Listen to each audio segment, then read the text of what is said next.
Everything is going extremely well.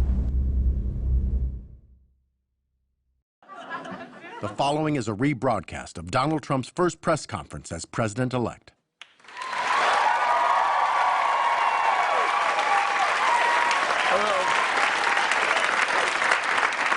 Hello, thank you for coming. I'd like to start by answering the question that's on everyone's mind. Yes, this is real life. This is really happening.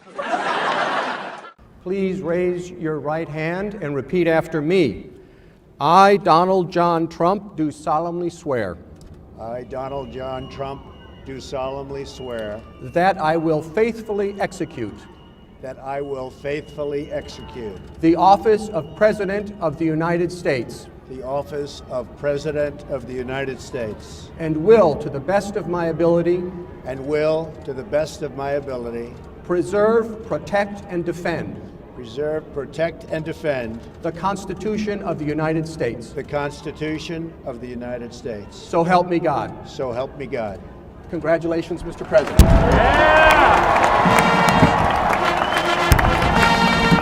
Washington, 20 janvier 2017. Donald Trump, 70 ans, multimilliardaire, magnat de l'immobilier et animateur d'une émission de télé-réalité, entre officiellement en fonction comme 45e président des États-Unis. Cette prestation de serment marque l'épilogue d'une campagne et d'une élection présidentielle hors norme, dont l'apogée eut lieu la nuit du 8 au 9 novembre 2016. Il est près de 3 heures du matin, heure de la côte Est, lorsque l'homme d'affaires se présente devant ses supporters massés dans l'hôtel Hilton de New York. Sorry to keep you waiting, complicated business. Celui qui, il y a 2 ans encore, était presque bisu en politique, qui n'avait jamais été donné gagnant par le moindre sondage, et que l'on imaginait subir un cinglant revers il y a quelques heures à peine, s'apprête à prononcer un discours de victoire. De cette soirée électorale, nous vous proposons d'en revivre les moments forts, à partir des images produites par les 4 grands réseaux américains de télévision, de la première chaîne d'information câblée et du plus grand réseau de la télévision publique. Depuis les premières estimations, Donald Trump will prevail. Florida. Jusqu'à cet instant fatidique où les mots « Donald Trump président » s'affichent sur tous les écrans d'Amérique. Who will be the next president? Just hours from now, you will see the next president at one of those podiums. This election night will be historic no matter who wins.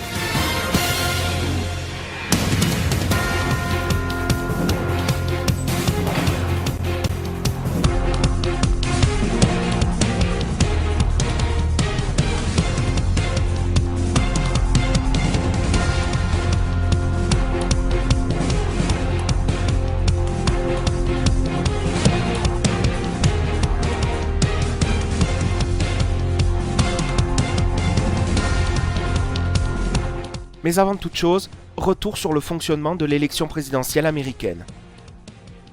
Ce 8 novembre 2016, ils sont 230 millions d'électeurs appelés aux urnes. Si officiellement plus d'une trentaine de candidats sont en lice, dans les faits, tout se jouera entre les nominés des 2 grands partis politiques américains. Hillary Clinton pour le Parti démocrate, Donald Trump pour le Parti républicain. Il s'agit cependant d'un scrutin indirect. Le peuple américain ne vote pas directement pour le président et le vice-président, mais pour un collège électoral comprenant 538 grands électeurs. Ce sont ces grands électeurs qui devront ensuite élire le président et le vice-président. Ces 538 grands électeurs se répartissent sur tous les États en fonction de leur population respective. 3 grands électeurs pour les États les moins peuplés, mais 29 pour la Floride et l'État de New York, 38 pour le Texas et 55 pour la Californie. Leur vote est conditionné au résultat du vote populaire dans chaque État. Le candidat arrivé en tête dans un État donné remporte l'ensemble des grands électeurs de l'État. Peu importe que l'avance par rapport au deuxième soit d'1 million de voix ou d'une seule voix. Seules exceptions, les États du Maine et du Nebraska, qui accordent chacun 2 grands électeurs au candidat arrivé en tête au niveau de l'État et un grand électeur au candidat arrivé en tête dans chacune des circonscriptions électorales. Les grands électeurs voteront dans leurs États respectifs le 19 décembre prochain. Et comme cette élection se fait sur un seul tour, un candidat à la présidence doit obtenir la majorité absolue du premier coup pour accéder à la fonction suprême, c'est-à-dire 270 grands électeurs. En résumé, le premier arrivé au nombre magique 270 s'installe à la Maison-Blanche pour 4 ans. Les États-Unis sont étalés sur 5 fuseaux horaires différents.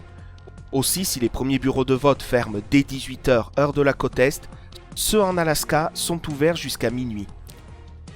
C'est donc une longue soirée à laquelle les présentateurs et analystes en plateau se préparent.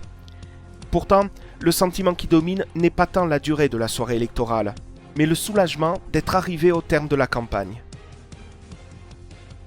Less than an hour to go until the first poll closings of the night after a campaign that can only be described as unprecedented. Yeah. You know, you cannot think of a campaign that has been this personal and this negative. What a crazy campaign this has been. Bitter, ugly, always unpredictable. The nastiest presidential campaign in our lifetimes has finally come to an end. C'est certain, la campagne présidentielle 2016 compte parmi les plus cinglantes que l'on ait connues, et où chaque candidat porte sa croix. Hillary Clinton se voit reprocher l'usage d'une boîte mail privée non sécurisée alors qu'elle était secrétaire d'État sous la présidence Obama. Une négligence qui lui vaudra une enquête du FBI qui la poursuivra pendant toute la campagne. There is evidence that they were extremely careless in their handling of very sensitive, highly classified information. I should have used 2 accounts, one for personal, one for work-related emails. That was a mistake. I'm sorry about that. I take responsibility. Quant à Donald Trump, il se voit reprocher à peu près tout ce qu'il dit. Written by a nice reporter. Now the poor guy, you got to see this guy. Oh, I don't know what I said. I don't remember. Get him out of here. Get out. And I don't frankly have time for total political correctness. Avec une préférence pour ses propos sur les femmes. You've called women you don't like fat pigs, dogs, slobs, and disgusting animals. Le summum étant atteint lorsqu'un enregistrement de 2005 refait surface, juste avant le deuxième débat présidentiel. And when you're a star, they let you do it. You can do anything. Whatever you want. Grab them by the pussy. Aussi, les deux adversaires ne s'épargnent rien. Voici un petit florilège non exhaustif. The Hillary Clinton foreign policy has cost America thousands of lives and trillions of dollars. No Secretary of State has been more wrong, more often, and in more places than Hillary Clinton. She's a world-class liar. Just look at her pathetic email server statements. Hillary Clinton has perfected the politics of personal profit and even theft. Hillary Clinton may be the most corrupt person ever to seek the presidency of the United States. Powerful forces are threatening to pull us apart. Bonds of trust and respect are fraying. Imagine him in the Oval Office facing a real crisis. A man you can bait with a tweet is not a man we can trust with nuclear weapons. You could put half of Trump's supporters into what I call the basket of deplorables. They're racist, sexist, homophobic, xenophobic, Islamophobic, you name it. I don't know who you were talking to, Secretary Clinton, but you were totally out of control. I said, there's a person with a temperament that's got a problem. Secretary Clinton. Woo, okay. And I don't believe that Hillary has the stamina. Let's let her respond. Well, as soon as he travels to 112 countries and negotiates a peace deal, a ceasefire, a release of dissidents, an opening of new opportunities in nations around the world, or even spends 11 hours testifying in front of a congressional committee, he can talk to me about stamina. He tried to switch from looks to stamina, but this is a man who has called women pigs, slobs, and dogs, and someone who has said pregnancy is an inconvenience to employers, who has said women don't deserve equal pay unless they do as good a job as men. Or maybe he doesn't want the American people, all of you watching tonight, to know that he's paid nothing in federal taxes. I will release my tax returns against my lawyer's wishes. when she releases her 33,000 emails that have been deleted. As soon as she releases them, I will release. I have a feeling that by the end of this evening, I'm going to be blamed for everything that's ever happened. Why not? Why not? Yeah, why not? I said starting back in June that he was not fit to be president and commander-in-chief. If you look at Bill Clinton, far worse, minor words, and his was action. His was what he's done to women. There's never been anybody in the history of politics in this nation that's been so abusive to women. So you can say any way you want to say it, but Bill Clinton was abusive to women. Hillary Clinton attacked those same women and attacked them viciously. 4 of them here tonight. When I hear something like that, I am reminded of what my friend Michelle Obama advised us all. When they go low, you go high. But everyone can draw their own conclusions at this point about whether or not the man in the video or the man on the stage respects women.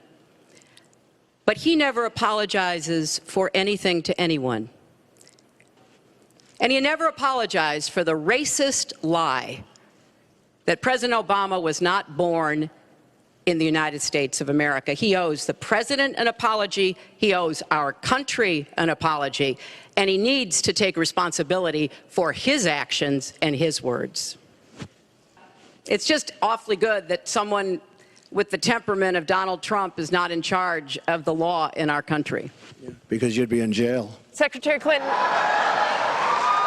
Well, everything you've heard just now from Donald is not true. I'm sorry I have to keep saying this, but he lives in an alternative reality. Secretary Clinton, does Mr. Trump have the discipline to be a good leader? No. I'm shocked to hear that. From everything I see, has no respect for this person. Well, that's because he'd rather have a puppet as president of the United States. No puppet. And it's pretty clear. You're the puppet. It's pretty clear. I think it's really an important issue. He raised the 30 years of experience. So let me just talk briefly about that. You know, back in the 1970s, I worked for the Children's Defense Fund, and I was taking on discrimination against African-American kids in schools. He was getting sued by the Justice Department for racial discrimination in his apartment buildings. In the 1980s, I was working to reform the schools in Arkansas. He was borrowing $14 million from his father to start his businesses. In the 1990s, I went to Beijing, and I said women's rights are human rights. He insulted a former Miss Universe, Alicia Machado, called her an eating machine. And on the day when I was in the Situation Room, monitoring the raid that brought Osama bin Laden to justice, he was hosting the Celebrity Apprentice. So I'm happy to compare my 30 years of experience, what I've done for this country, trying to help in every way I could, especially kids and families, get ahead and stay ahead with you. That's part of my commitment to raise taxes on the wealthy. My Social Security payroll contribution will go up, as will Donald's, assuming he can't figure out how to get out of it. But what we want to do is to replenish the Social Security Trust Fund by... Face à tout ça, le mieux, c'est encore d'en rire. Mais revenons à notre grande soirée. À 18h heure de la côte Est, il n'y a pas encore de chiffre officiel à communiquer, si ce n'est sur les quelques bureaux de vote du Kentucky et de l'Indiana qui ont déjà fermé. Les premières estimations sont attendues pour 19h. Alors d'ici là, il faut meubler, en suivant quelques règles de base. Règle numéro 1, rappeler combien cette élection est historique. We have an unconventional candidate against an unprecedented candidate. Well, either we're going to have the first female president in the history of this country, and we should remember that only 100 years ago in this country, women didn't even have the right to vote nationwide. Or we will have the first person elected president, Donald Trump, who has never served in government or the military, the first one ever. D'ailleurs, du côté des chaînes, on n'a pas lésiné sur les moyens. ABC a installé ses quartiers sur Times Square à New York. CNN affichera les résultats toute la soirée sur l'Empire State Building. Et Fox offre à ses téléspectateurs un petit tour du propriétaire de son studio F flambant neuf, estimé à 20 millions de dollars. Quand on aime, on ne compte pas. Règle numéro 2, prendre la température à l'intérieur des QG des deux candidats, où, naturellement, tout le monde est confiant. They're very hopeful. They're optimistic about their field operation. The campaign says that they are confident. Well, Jake, the Clinton campaign is increasingly confident of reaching 270 electoral votes. The Trump campaign was feeling pretty good about what was happening in what they were seeing at the polls. A little early yet, but you can feel the energy building. Plenty of people in Trump Tower are still feeling very optimistic going into tonight. Pour la petite anecdote, les deux QG de campagne, faits rarissimes dans l'histoire américaine, se trouvent dans la même ville à New York. En fait, à peine 3 km séparent celui de Trump, à l'hôtel Hilton, et celui de Clinton, au Javits Center. Un choix qui ne doit rien au hasard. They're hoping, of course, that it is a victory speech that she declares and that she is able to finally shatter that glass ceiling. And the convention center here has a glass ceiling. So that is the symbolism of what they're trying to and hope to accomplish tonight. Règle numéro 3, à défaut de donner des résultats partiels, donnez quand même quelques chiffres, ceux des sondages à la sortie des urnes. Des chiffres qui montrent que les indécis de dernière minute sont vraiment indécis. We saw both candidates canvassing the country, trying to get a handle on those folks who may have not decided. And here's how they broke down among the late deciders. 42% went for Clinton, 42% went for Donald Trump. Peut-être parce qu'après une telle campagne, la majorité des électeurs ne peuvent pas voir les candidats en peinture. Take a look at Hillary Clinton's favorability among people voting today across the country. 44% say they have a favorable opinion of her, 54% unfavorable. Donald Trump fares even worse on this score. 37% have a favorable opinion of him. 61% of voters in the country today tell us they have an unfavorable opinion of Donald Trump. Well, take a look at these numbers of honest and trustworthy. You can see voters nationwide found 60% of them, found Hillary Clinton to be not honest or trustworthy. So that means 6 in 10 voters feel this way. Look at Donald Trump. His numbers are roughly the same, a little bit higher. This is still Clinton again, but for Donald Trump, it's 64% of people who feel that way. So what does this mean? It means that there is still a considerable character problem, no matter who ends up in the White House. Quand ils ne craignent pas carrément pour leur avenir. Take a look here. If Donald Trump wins tonight, no matter who they voted for, take a look at these numbers here. 21% say they'll be concerned. 37% say they'll be scared. Concerned or scared, 58% of the electorate if Donald Trump wins. Hillary Clinton, about the same, not a ton better.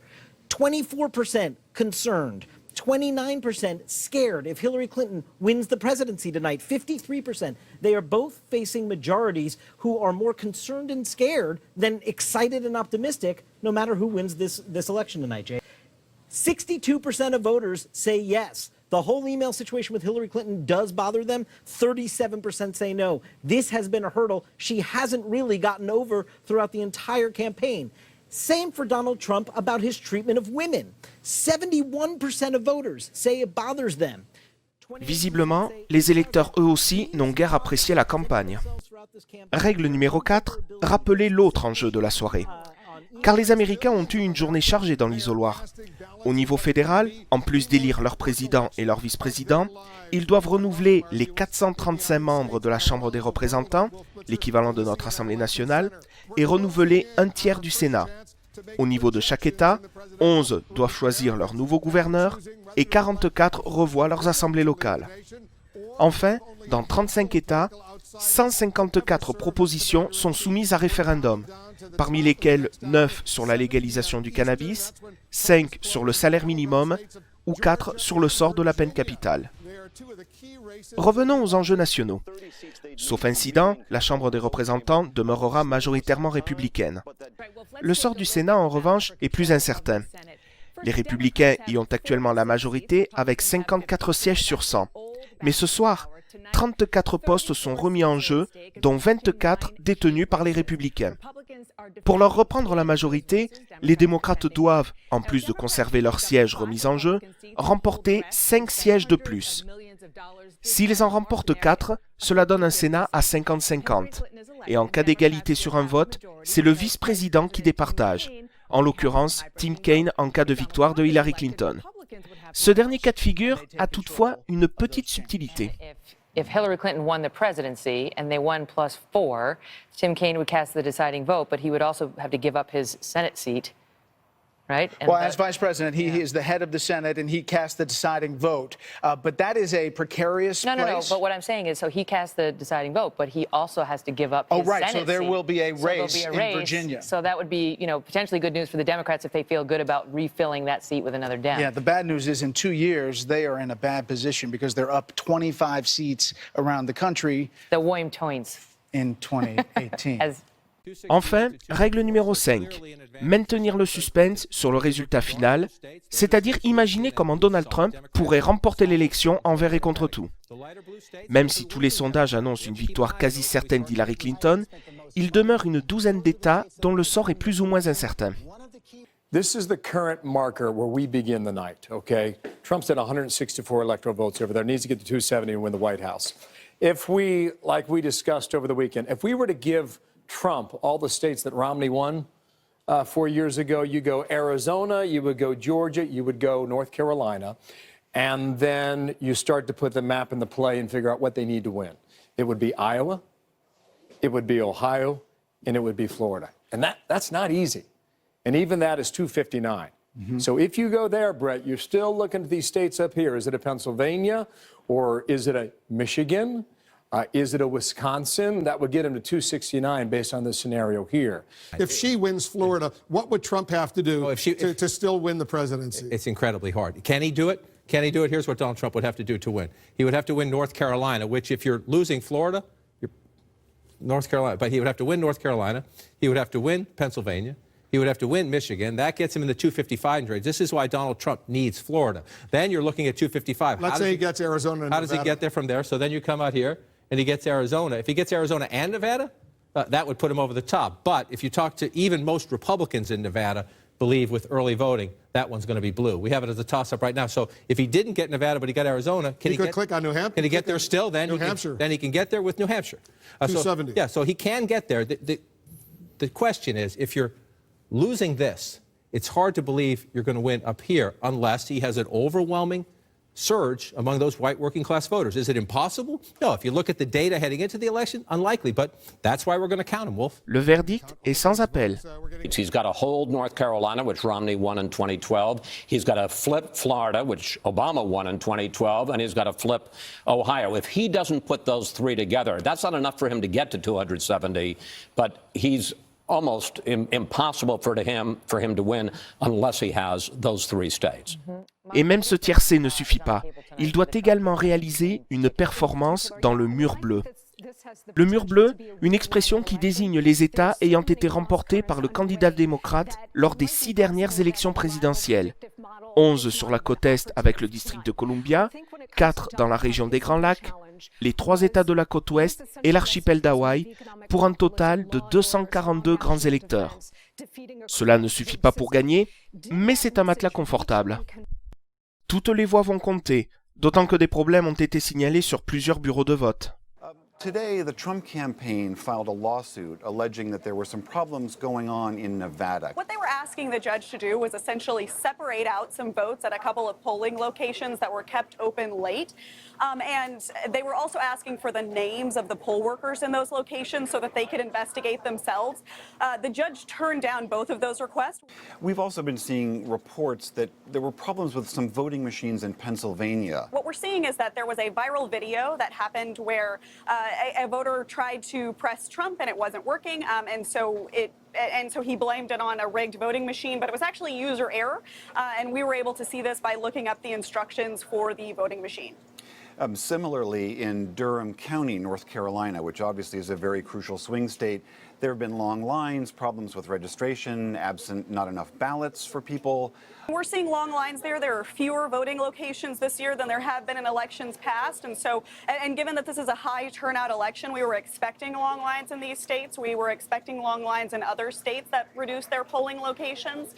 And so we're seeing in North Carolina what we expected to see all along. And so it's not clear how those requests for the polls it's not clear how the request will transpire for the polls to stay open later. But there are certainly those requests being made. Mais l'État qui cristallise toutes les attentions pour le moment, c'est la Floride. Un État qui rapporte gros, 29 grands électeurs, dont le résultat final est souvent serré et dont les premiers indicateurs seraient plutôt favorables à Clinton. Brett, we're seeing a very strong turnout across the state tonight, especially in some key cities, and record early voting. More than 6.5 million people voted early, and the state of Florida has 700,000 new voters this time around. Of those new voters, more than 40% are Hispanic. This could be a key demographic in this vote because they are voting, and they are voting in huge numbers. More Hispanics voted early this time around than voted in the entire election in 2012. Un vote hispanique que Donald Trump a réussi à s'aliéner très tôt. En fait, dès le tout premier jour de sa campagne, avec une réplique désormais devenue culte. When Mexico sends its people, they're not sending their best. They're bringing drugs, they're bringing crime, they're rapists, and some, I assume, are good people. If after everything he has said, after every attack he has made against Latinos, after he has thrown out Latino anchors from press events, after he hasn't done any outreach, after he has questioned a judge's citizenship, after he has called Mexicans rapists, it would be sweet, sweet justice if tonight it was the Latino vote that defeated Donald Trump. Anna Navarro, you're not a Trump supporter. No, I'm not. You know what I am? I'll tell you what I am. I am a college-educated Latina. Telle est la situation peu avant 19h, heure de la côte Est, où les premiers États vont clôturer l'intégralité de leur bureau de vote. La soirée électorale peut vraiment commencer. North and west of Washington, D.C. has gone for the winner the last 4 times around, so it's one to keep an eye on because it might tell us a lot, not just about Virginia, but about the country as a whole. And it is 7 o'clock on the East Coast, which means polls have just closed in half a dozen states, and the Fox News decision desk can, at long last, begin to call winners and losers in the 2016 presidential race. Our first projection is in Vermont, where Hillary Clinton will easily win that state's 3 electoral votes, according to Fox News exit polls. Next, we go to Kentucky, where Fox News can project that Donald Trump will prevail, picking up 8 electoral votes. Trump will also win Indiana, where his running mate, Mike Pence, of course, serves as governor, based on the Fox exit polls and the early return. We're watching Virginia. The polls have closed there. Too early to call Clinton, however, leading in Virginia. Georgia, also too close to call. And South Carolina, too early to call. Trump leads in South Carolina. All night long, they'll be watching the race to 270 electoral votes. Here's how it stands based on those calls. Trump with 19, Clinton with 3. And we map it out on the ice for you on Democracy Plaza. That map will fill in with a lot of red and blue before this night is over. But again, 270 is the magic number that will elect our next president. À cet instant, rien de très surprenant au regard des derniers sondages. D'ailleurs, tous les réseaux donnent le même résultat. Rien de très surprenant, quoique. Does it mean anything that states like South Carolina and Georgia are too close to call right now? I'm astonished, particularly about South Carolina. Georgia, we had a little bit of a suspicion this might not be as easy a Republican win as usual. But this speaks, Megan, to a larger issue, and that there's the possibility, and it's very early in the night, obviously, but there is the possibility that we're going to see the electoral map change, and that with more Hispanics, more African Americans voting, the white population, a smaller percentage of the total electorate, that you could see states that were traditionally red in the South and Southwest starting to go Democrat, or at least beginning to go that way. And conversely, some of the Rust Belt states, like Ohio, like Michigan, like Pennsylvania, that have been, well, not Ohio, but Michigan and Pennsylvania that have been reliably blue, maybe not this time, but maybe Trump is the forerunner for the idea of Republicans flipping and breaking the blue wall. Maintenant que les premières estimations sont arrivées, les pronostics ne tardent pas à faire leur apparition, comme celui du site internet d'information politique 538. And of course, you do these forecasts based on your own analysis of the polls, plus whatever's coming in on our ABC projections as well. So we wound up with Clinton having a 71% chance of winning, so better than 2 and 3. And we'll update that as the night goes along, as you guys, ABC News, calls states. Et bien qu'il soit encore tôt dans cette soirée électorale, dans le camp Trump, le doute commence déjà à transparaître. Jake, a senior advisor from Donald Trump's inner circle is sizing up the GOP candidates to me this way. His chances this way, quote, "It will take a miracle for us to win." That is the quote from a senior advisor inside Donald Trump's inner circle. This advisor went on to say that Trump was in such a deep hole after the release of that Access Hollywood tape. It was viewed inside the campaign that he was going to lose this race by a wide margin. D'autant que les premiers résultats partiels de la Floride ne leur sont pas favorables. All right, take a look. Hillary Clinton now takes the lead in the state of Florida. 30% of the vote is in, and she's got a significant 50,340 lead over Donald Trump. She's at 49.5%. Donald Trump at 47.7%. Remember, Florida. 29 electoral votes are at stake. All of a sudden, Hillary Clinton has a lead there. 30% of the vote is now in. La clôture des bureaux de vote de 19h30 va donner un peu de baume au cœur aux républicains.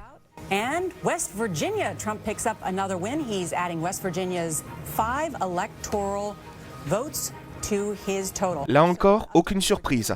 La Virginie occidentale est logiquement appelée à Trump, tandis que les prévisions sont trop indécises sur les deux États critiques que sont la Caroline du Nord, où les électeurs se sont visiblement déplacés en masse, et l'Ohio, où Hillary Clinton s'est donné tous les moyens pour rallier à sa cause un maximum d'Américains. And I thought, John, you had such a great point the other day on CBS This Morning when you said, yeah, that's very good. If Beyonce and Jay-Z were running and they had a voting booth on the stage, maybe that would have worked. But does that enthusiasm translate to votes for Hillary Clinton? And did it? Ohio, it goes beyond celebrities. Yes. And it goes beyond names. It's about jobs. It's about trade. And we're learning some interesting things from the exit polls. And we asked specifically voters in Ohio, what about trade with other countries? And 46% say trade takes away jobs here in the U.S. So are you all saying that Beyonce didn't make a difference in Ohio? She may have made a That's going difference to in break their hearts hearts, all but around. not in their voting. Fort heureusement pour Clinton, les raisons de ne pas voter pour Trump sont encore nombreuses. Démonstration. And I have Mariah right here. Mariah is 20 years old, first-time voter. She's from Tennessee, and you usually are on the conservative side, but you voted for, everyone here voted for Hillary. And what switched you? What made you vote for Hillary? I just think that I couldn't support Trump because of his views towards women. I think he's sexist. I don't agree with the idea of it being okay for someone to brag about sexually assaulting women. I didn't like the whole Muslim ban thing. I didn't like the idea of someone calling Mexicans rapists and drug dealers. So there are a lot of things. Seemed like a lot of things. Yeah, a lot of things that he said that I didn't agree with, and a lot of things that he said that I don't think line up with what used to be the Republican family morals. So I couldn't support. À défaut de compter sur cette jeune personne, Trump va quand même engranger des grands électeurs en plus en remportant la Caroline du Sud, un résultat conforme au dernier sondage publié. Sauf que dans le même temps, l'avance de Clinton en Floride s'accroît alors que 2/3 des bulletins ont été dépouillés. Sans compter qu'il est presque 20 heures et que s'amorce la première grande vague de clôture de bureaux de vote. 16 États sont concernés, pour la plupart favorables au camp démocrate, représentant 172 grands électeurs. 16 states and the District of Columbia, they're going to be closing all polling stations right at the top of the hour, including Florida. All the polling stations of Florida will be closed. That is emerging as a critically important state. Pennsylvania closing right now.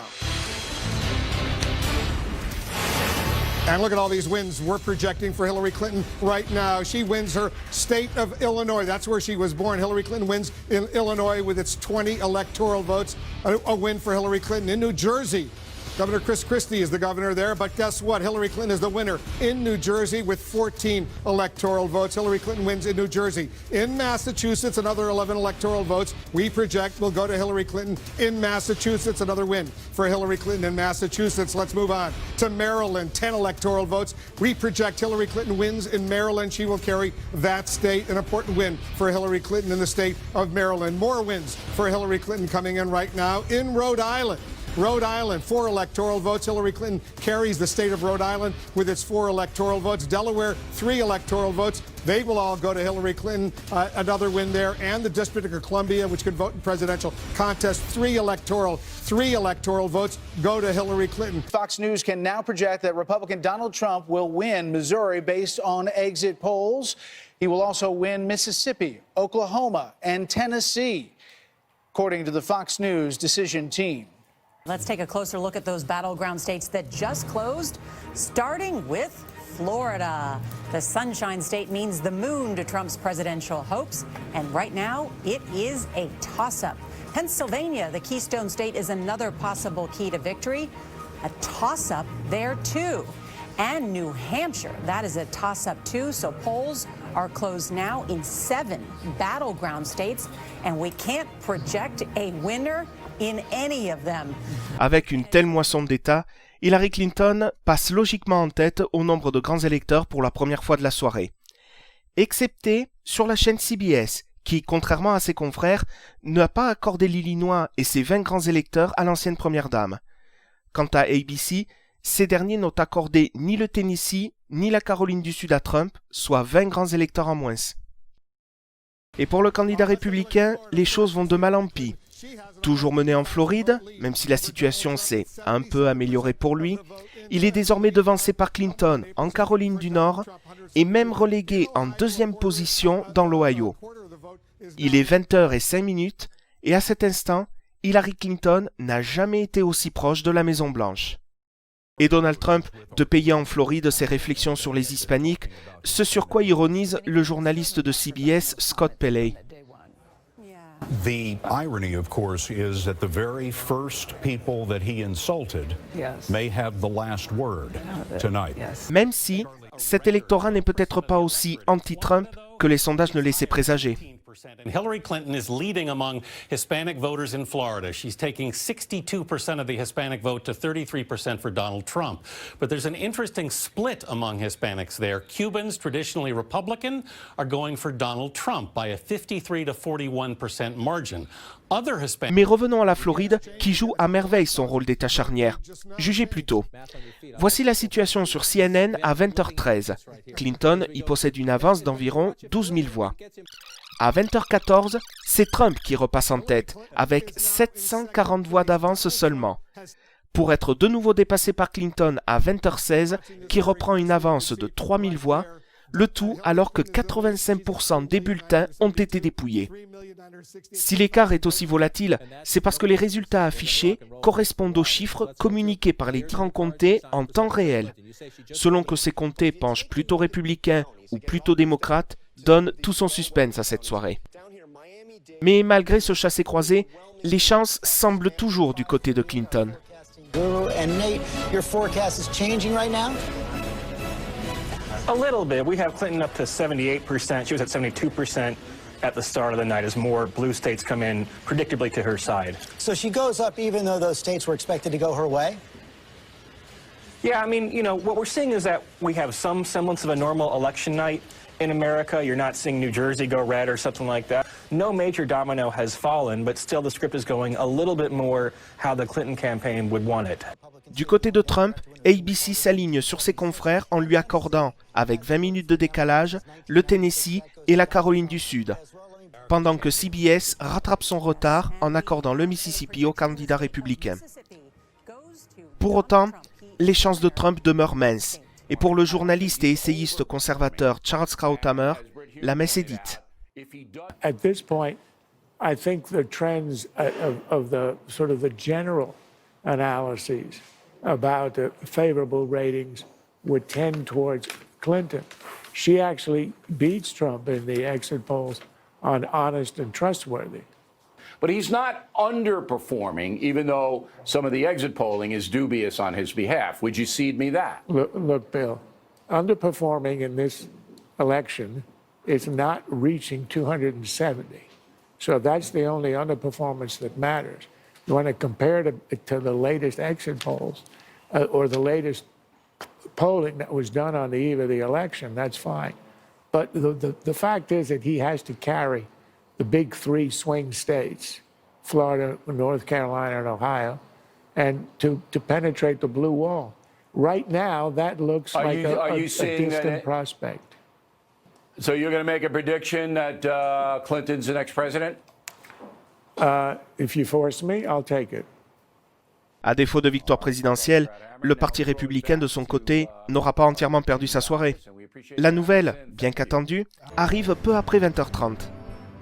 We're We're back now with more of our coverage. Polls have closed in another state, and we have another call to make, and this is control of the House of Representatives. NBC News projects that Republicans will retain control of the House of Representatives. Pendant ce temps, Donald Trump obtient une nouvelle victoire. And as we move up the building, NBC News projects that Donald Trump will win in the state of Arkansas. Of course, the state that Hillary Clinton was for many, many years the first lady. Remporter l'Arkansas était attendu. Alors les regards se focalisent de nouveau sur la Floride. Et cette fois, Trump, repassé en tête, semble même consolider son avance. At stake, 91% of the vote is in, and Donald Trump is building up a sort of impressive lead, 63,297 votes. Donald Trump has a lead over Hillary Clinton in Florida. Voire même améliorer son score. Panhandle of Florida, Okaloosa, Escambia, Bay, Walton, these very heavily Republican precincts on the western side of the Panhandle are starting to come in, and he's now opened up a... That's good for Trump. That's supposed to be Trump territory. Yeah, he's now opened up a 1.1% lead. And this will change again within the next 2 or 3 minutes, because the central time zone is now coming in, and those counties are overwhelmingly Republican. Et alors qu'il est encore tôt dans cette soirée électorale, voici qu'un des États du fameux mur bleu commence à attirer l'attention. The other thing to report is that my Democratic sources, this is not campaign sources, these are Democratic Party sources in Michigan telling me they're getting a little nervous in Michigan because the Democratic areas of Detroit and Flint are not showing the kind of vote that they had wanted to see. It's obviously early, but it's raining. They're a little worried about this. Michigan could be very tight. As you know, both Hillary Clinton and Donald Trump were there only yesterday, and it would be far more important for Donald Trump's path. He really wants to flip a blue state, not critical for Clinton, but they would still like to win Michigan. They lost it, as you know, in a surprising upset by Bernie Sanders. The trade issue is a big factor there against Clinton and for Trump. Devant la perspective d'une soirée électorale plus serrée que prévu, on laisse éclater son enthousiasme. What a story this is going to be with all eyes on Florida right now, a must-have state for Donald Trump. And we continue to look at Ohio, to look at North Carolina, to look at Pennsylvania, all of which are too close to call at this hour, 8:42 here in the East. Brett, it's getting exciting. It's getting very exciting. Les minutes passent et la victoire de Trump en Floride se précise. Son avance dépasse désormais les 100 000 voix. De quoi permettre aux candidats républicains de se trouver en position de force avant 21h et la nouvelle grande vague de clôture de bureaux de vote. 14 États, parmi lesquels le Texas et l'État de New York, pour un total de 156 grands électeurs.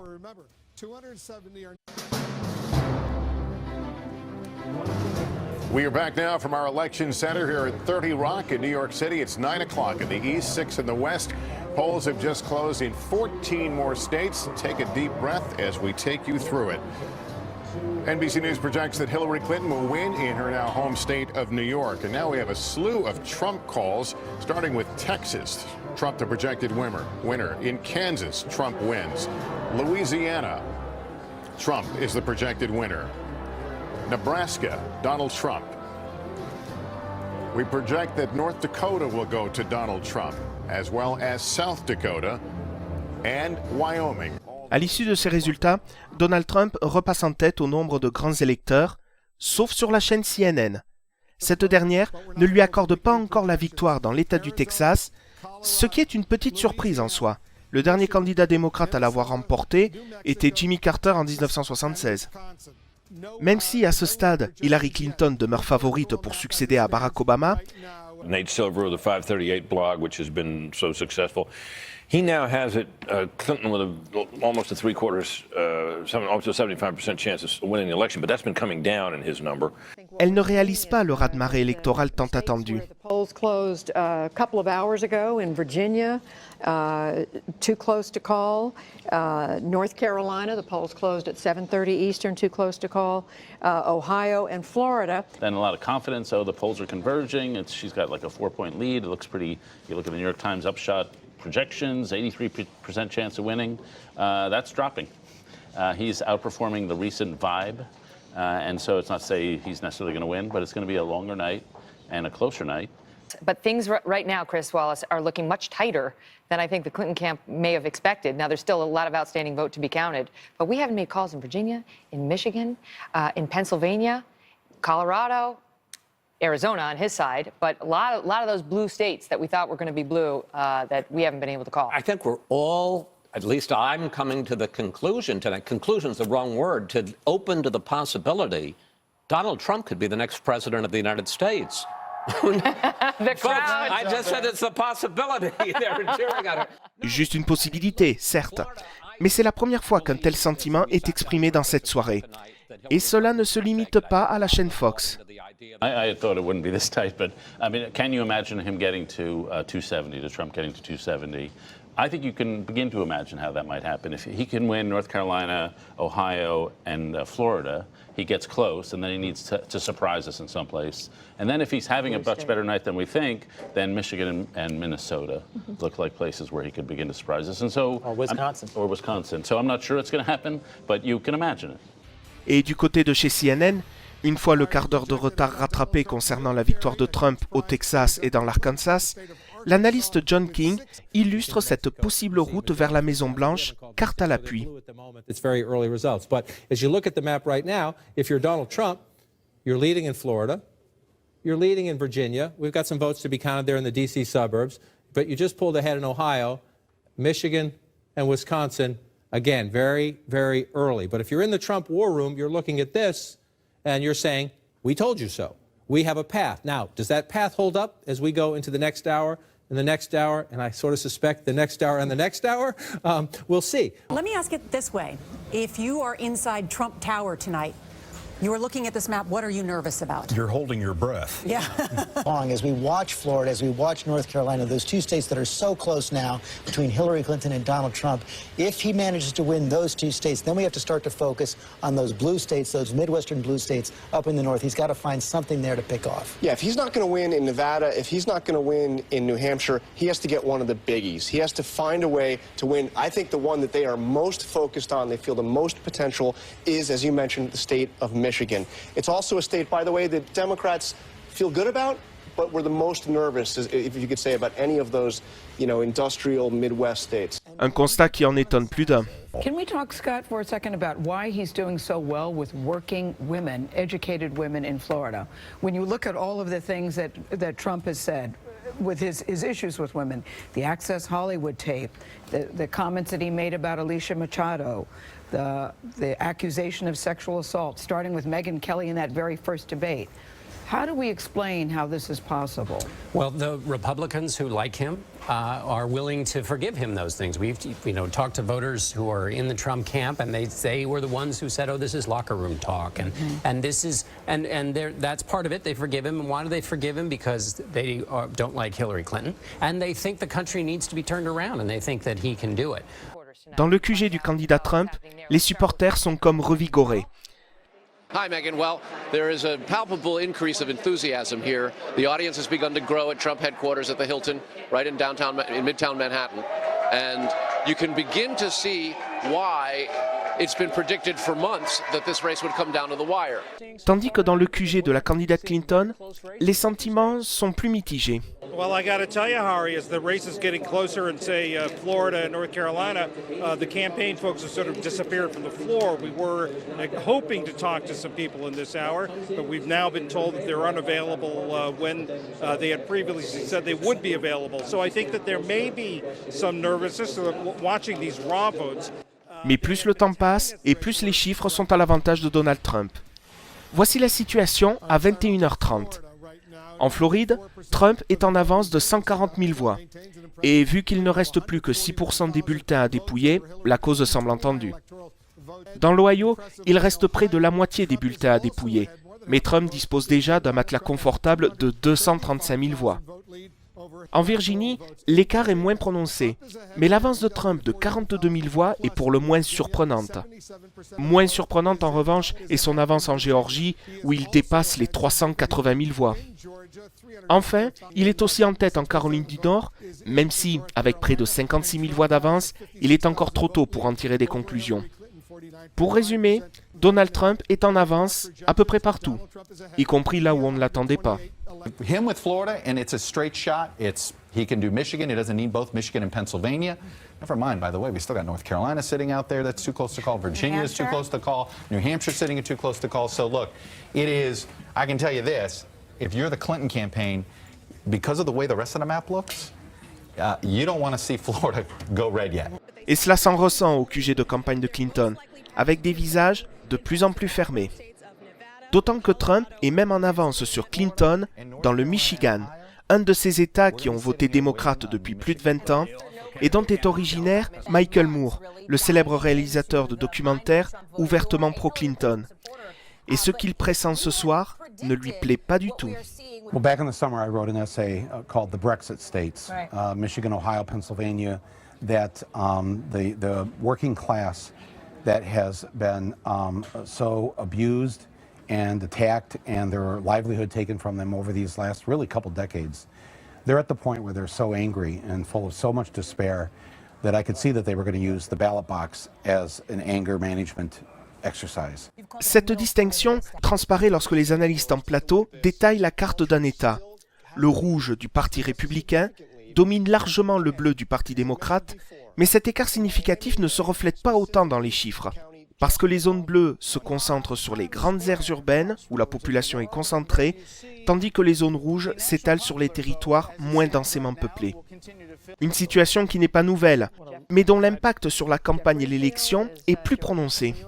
And what I'm saying is that, you're seeing now, I think, in a lot of states, this, in the rural areas, a turnout that I think has surprised and baffled a lot of people. And I'm suggesting that particularly for that constituency, the argument of change, the argument that you've been left behind, the argument that the people in charge of the system have not respected you and have not met your needs may turn out to be a much more powerful force than many of us, myself included, might have assumed.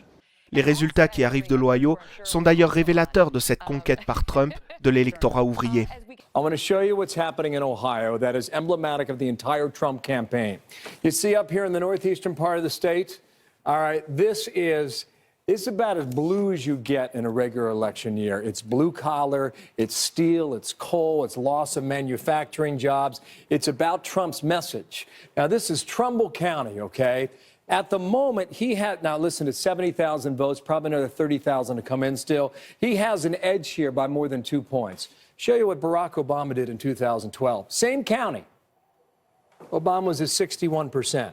2008, 61%. 2004, John Kerry, almost 62%. D'autant que dans le même temps, un premier indicateur commence à basculer. I don't know of one poll that suggested that Donald Trump was going to have this kind of night that he seems to be on track to having. And in fact, we all look at these websites. I don't need to name them, but that prognosticate the odds. Hillary Clinton has this percentage odds that she's going to win. And most of them had Hillary Clinton, the odds of her becoming the president, at over 65%. Well, I just logged on to one of them, and it has Donald Trump at 54%. Now, this is not science. This is prognostication based on data coming in and polls and the like. But really, we're seeing, first of all, this is not the repudiation of Donald Trump and Trumpism that I think a lot of Republicans in Washington, D.C. and Democrats hoped. But beyond that, we're seeing, as you say, Wolf, a credible path for Donald Trump to the White House. I'm not saying it's going to happen, but it certainly could. Un pays fracturé entre ville et campagne, pour un résultat devenu totalement incertain, cela rappelle quelque chose. On June 23rd, I stayed up all night in London covering the Brexit thing. And the night began pretty much the same way, with the Brexit people, Nigel Farage, almost acknowledging defeat. And then, one by one, Newcastle upon Tyne, and then Sunderland came in and surprised everyone as the wave began. I'm not saying that's happening, but I've got a sense of déjà vu happening here. On comprend alors que l'équipe du candidat républicain soit à ce point concentrée sur cette photo publiée sur Twitter par Ivanka Trump, la fille de Donald. C'est alors qu'un nouveau scénario émerge. Is it possible that she could win the popular vote and he could win the electoral vote? Sure. Yeah. Sure. Happened 4 times in our history. Can happen again. Well. C'est une autre spécificité de cette élection. Si un candidat remporte peu d'États, mais avec une avance considérable, il peut obtenir plus de voix, mais moins de grands électeurs que son adversaire. Le dernier à en avoir fait les frais est un certain Al Gore, en 2000. Alors que cela semble toujours mal engagé pour Hillary Clinton, une bonne nouvelle l'attend juste après la publicité. 1905. The Fox News Decision Desk can make a call now in the state of Virginia. We can call Virginia for Hillary Clinton now. We couldn't for some time, but tonight we can say that the Commonwealth, I should say, of Virginia will go to Hillary Clinton. Cela aura mis près de 3 heures à se dessiner. Mais au final, Hillary Clinton remporte quand même la Virginie et ses 13 grands électeurs. Une bonne note avant la clôture de 22 heures dans 4 nouveaux États.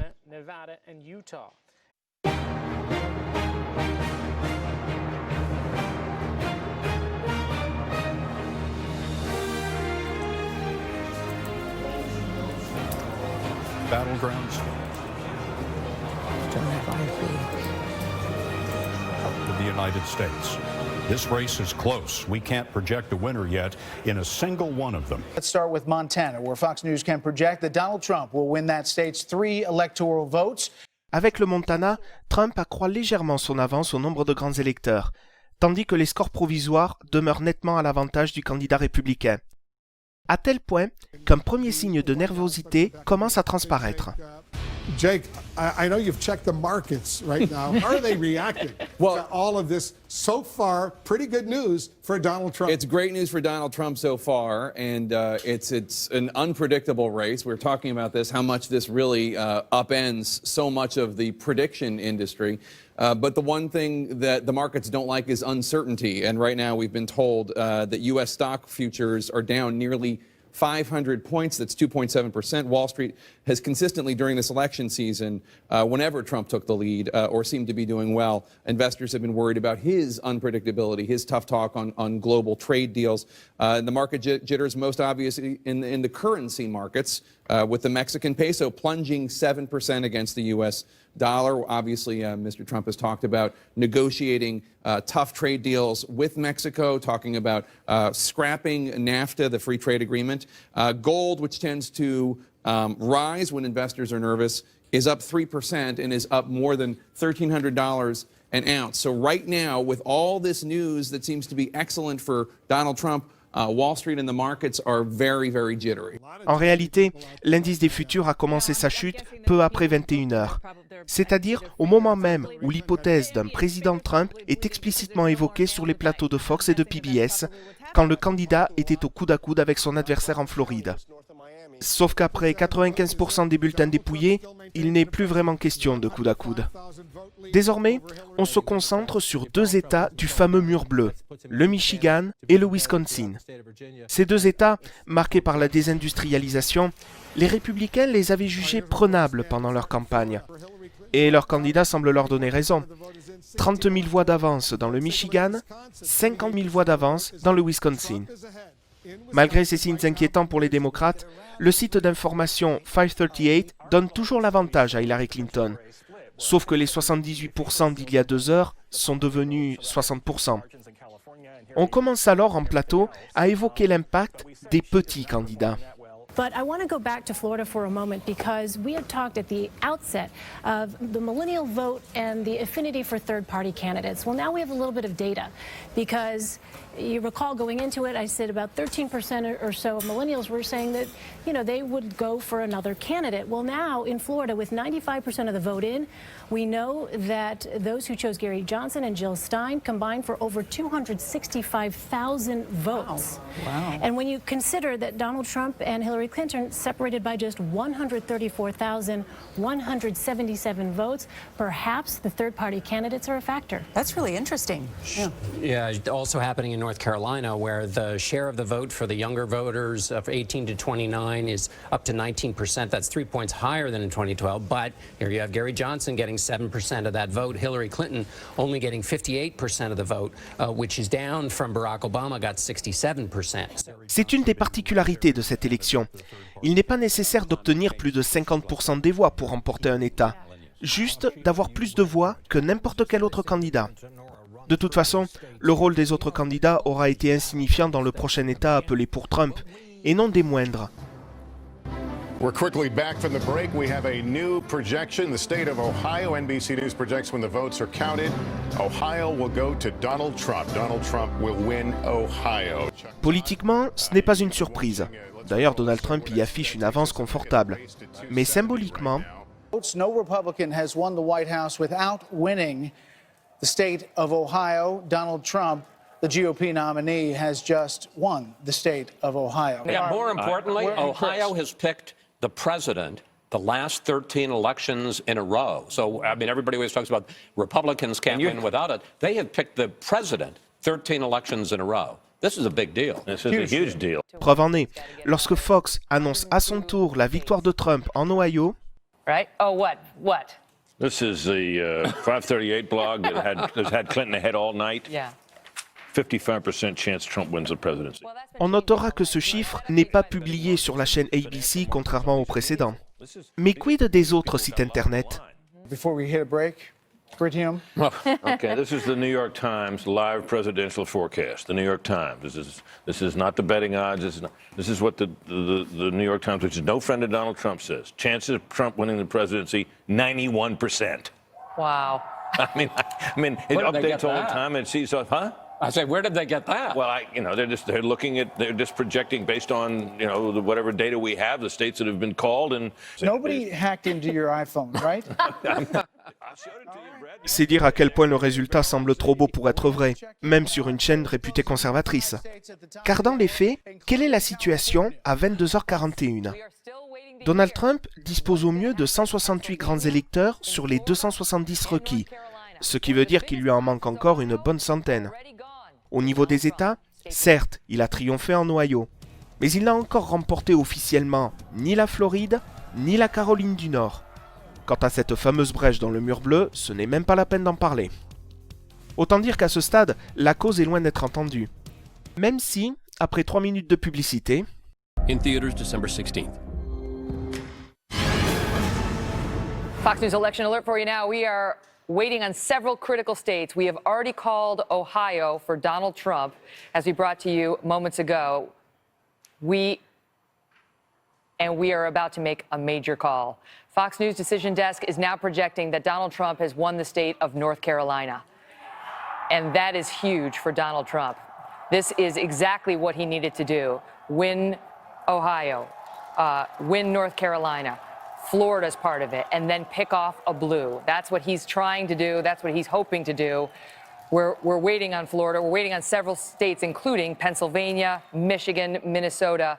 Toujours est-il que ce changement de tendance semble logique, car Trump est toujours en tête dans 2 États clés. 73 000 voix d'avance dans le Michigan, 28 000 dans le Wisconsin, ce qui réduit d'autant les chances de Clinton de l'emporter.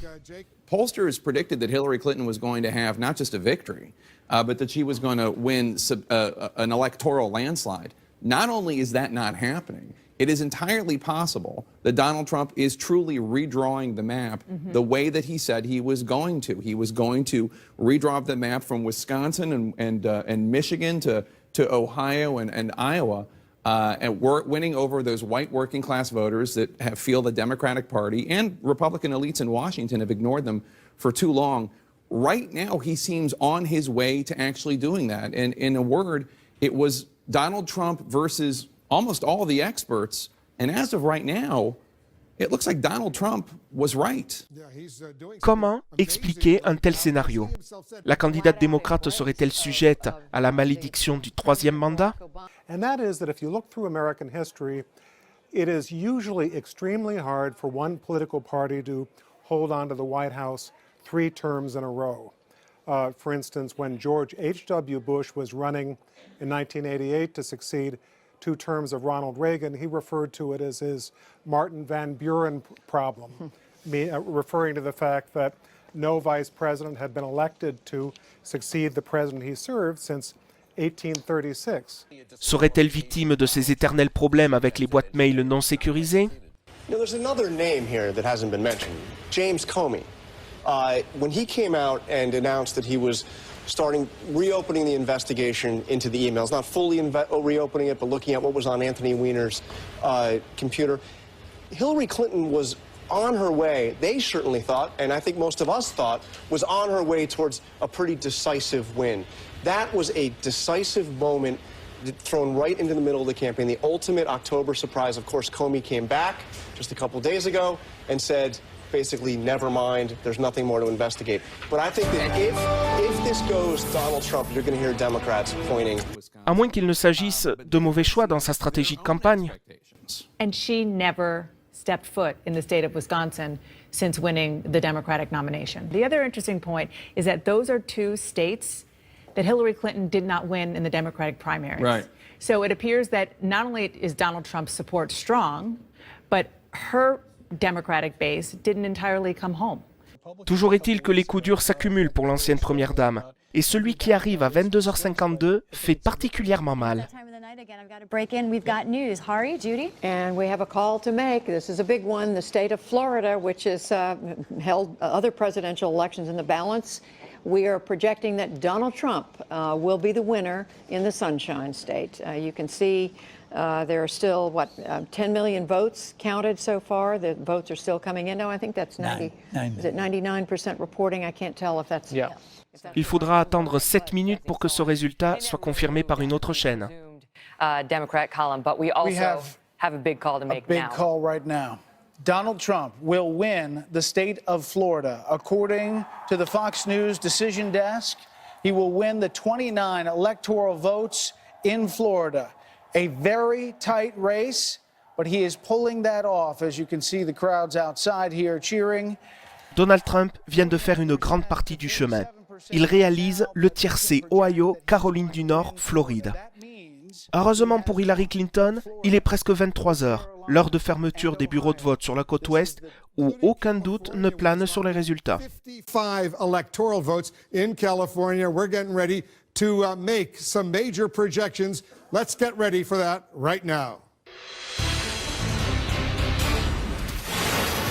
And CNN projects Hillary Clinton will carry the state of California with its 55 electoral votes. A huge win in California for Hillary Clinton. Our Fox Decision desk also projects that Mrs. Clinton will win the states of Washington and Hawaii, which collectively represent another 16 electoral votes. Donald Trump will win in Idaho with its 4 electoral votes. Another win for Donald Trump in Idaho. Mais ces derniers chiffres ne suffisent pas à changer la donne.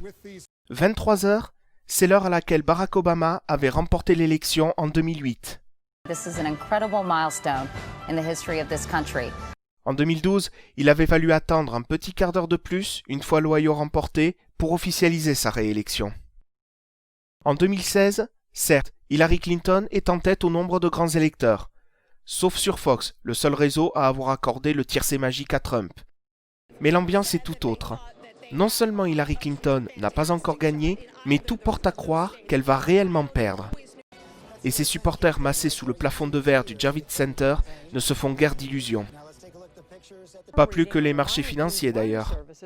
Is that the markets, financial markets around the world, the Asian markets, the Mexican peso are plunging because Donald Trump seems to be edging closer to a possible victory.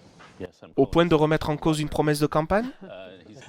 The fall in the peso could complicate President-elect Trump's efforts to get Mexico to build the wall because it's going to be more expensive. No, I mean, I just think it shows that the surprise that a Trump surge has meant for the financial community, for everybody involved. C'est alors que ressort sur les écrans un tweet de la candidate Clinton, posté il y a 2 heures, et à la symbolique plus qu'ambiguë.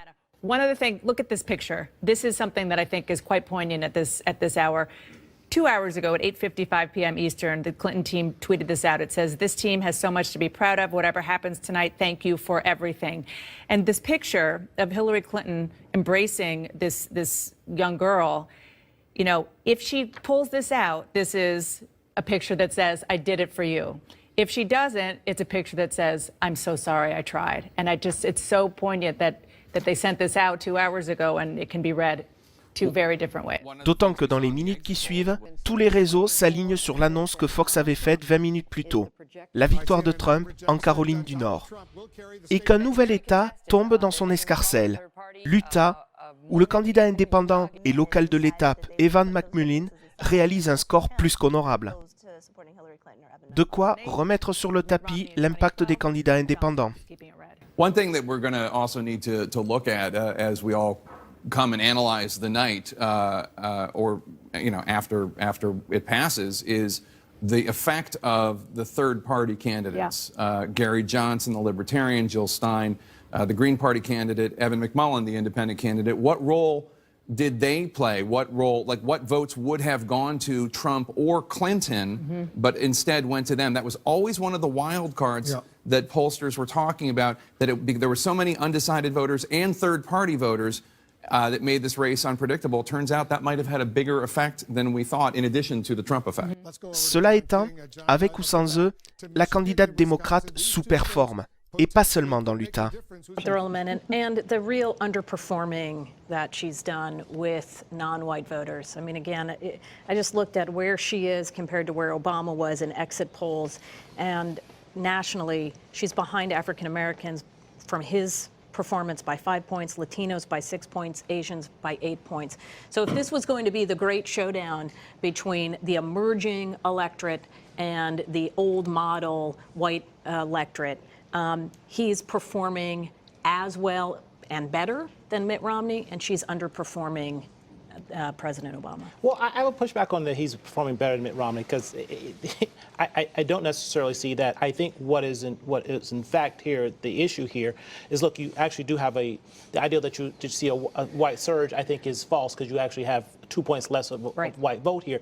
But you also have, again, you have 6 or 7% of this electorate voting other. And if you look at she's got 37% of the white vote. He's got 58% of the white vote. Romney got 59% of the white vote. You're talking about nationally? Not nationally, 59% of the white vote nationally. He is not necessarily off of where Romney was with the white vote nationally, but that protest vote right now, particularly among younger voters, is absolutely killing her. Vous avez dit vote de protestation? When you're in a small town and Katy Perry and Lady Gaga and Funny or Die and Miley Cyrus mocks you for your unhappiness and for your beliefs, you now see millions of people saying, I've had enough of that culture. I don't need you anymore. This was the FU to popular culture. Suivez bien jusqu'au bout, parce qu'à 23h29, un coup de tonnerre va s'abattre sur cette soirée. She was entitled. Very rare will I give a mea culpa, but I got to give it to Michael Moore. You had him on. Absolutely. He was the most correct person on this, because he was on the left and he saw what was happening. He saw a wide swath of people that were unhappy and were ignored by the left and the right. I have to buy him his favorite pie, because he nailed this. Lastly, the one thing about Trump, ideology is dead. He killed it. Hold on. Stand by. There's a big old call to make right now, and that is Fox News is projecting that Donald Trump has won the state of Wisconsin. Donald Trump has won the state of Wisconsin, and there goes her blue wall. That's 10 electoral votes. That brings Trump up to 232, and he has officially pierced the blue wall that she needed to hold on to, which is momentous. C'est fait, en tout cas pour Fox News. Donald Trump a réussi cette brèche dans le mur bleu. Au même moment, tous les autres réseaux s'alignent sur la victoire de Trump en Floride, tandis que 2 autres États tombent dans son escarcelle, l'Iowa et surtout la Géorgie. Pas une surprise, mais tout de même 22 grands électeurs en plus. Conséquence, Donald Trump reprend l'avantage au nombre de grands électeurs. Et les calculs d'apothicaire d'une éventuelle victoire pour Clinton continuent. So here's where we are. If she wins Michigan, New Hampshire, Nevada, Pennsylvania, she still needs to win the state of Wisconsin to get over 270. Sauf qu'à en croire Fox, c'est râpé pour le Wisconsin. So let's say they split these 2 states. Hillary Clinton wins Michigan. Donald Trump wins Wisconsin. What's their respective road to 270? Well, here's the map where we started the night, right? And so let's see, you just said you want her winning Michigan. Let me make that blue again. And you think Donald Trump wins Wisconsin for the sake of argument. What happens there? It takes her down from where she started the night, number 1. Give her North Carolina, too. Yeah, North Carolina. Donald Trump. That one has to go to Trump. Yeah. Give him North Carolina, He gets North Carolina. He gets Florida. Then we're a tie with these states that we're still looking at. The expectation is that Donald Trump will win here and that she will win here. We're not there yet, but doesn't that look sweet? 260, yeah, exactly. 269 to 264. Give her New Hampshire. How are we doing in New Hampshire? Yeah, give her New Hampshire. Now we're missing 2 votes. Yeah. We're missing the congressional district in Nebraska. 1 vote there. And the congressional district in Maine, the 2nd congressional district in Maine. The one up here, we were thinking, leans Donald Trump. We'll count the votes as they come in. The one in Nebraska, I haven't seen the latest projections on that one. But this is not the race that I think most people thought we were going to have tonight. It's not the race we have at the moment, but it is a perfectly reasonable calculation that as we brew a little bit more coffee past the midnight hour and the 1 o'clock hour, the 2 o'clock hour, this is a remarkably competitive race. Et les dernières prévisions du site 538 font mal pour les démocrates.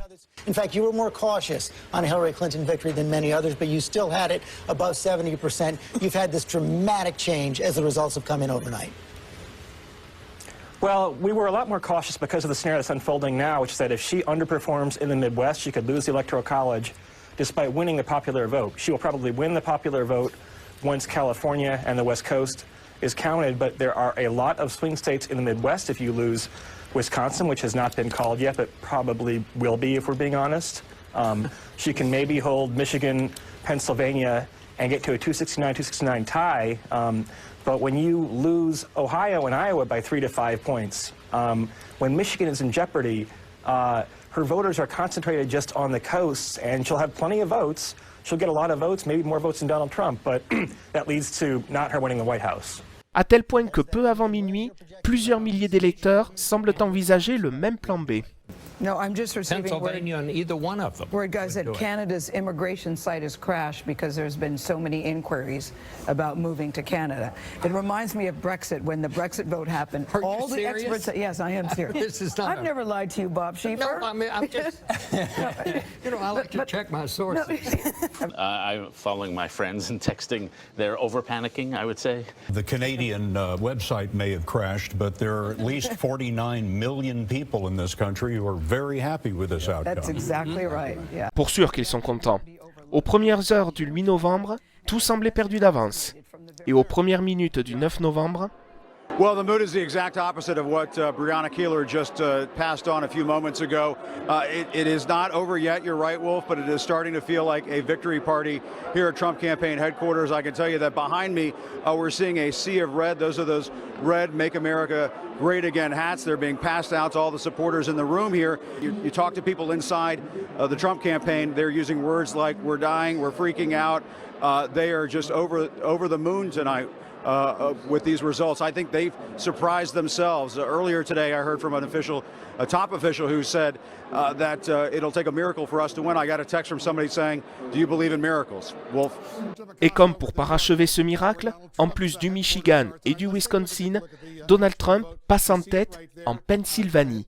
7000 voix d'avance sur 90% des bulletins dépouillés. Et on ne parle pas seulement d'un État à 20 grands électeurs, mais surtout d'un bastion démocrate depuis plus de 30 ans. Donald Trump, we should emphasize, Donald Trump can afford to lose Pennsylvania. Donald Trump can absolutely afford to win Pennsylvania. It's shocking that we are here this close. And one other place that's interesting in Pennsylvania is Luzerne County, which is a county that if you look back in 2012, Barack Obama won quite handedly. This is steel country, this is coal country. And look at Donald Trump winning by 20 points in a county that Barack Obama won just 4 years ago. Perhaps the person who is most unhappy about this moment and this electoral college vote total that we see now is on the second floor of the White House.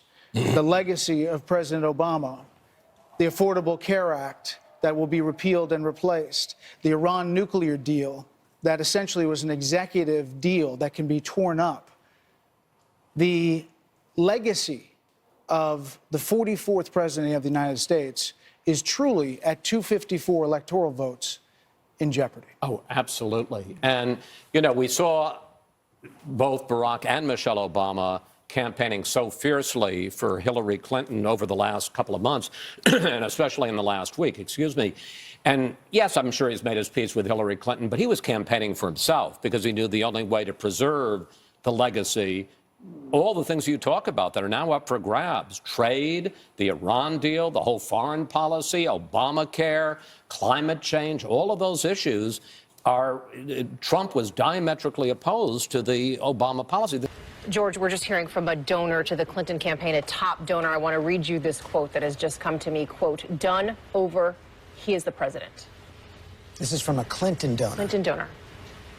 Cela semble terminé pour Hillary Clinton, et ce ne sont pas les 6 grands électeurs du Nevada qui risquent de changer la donne.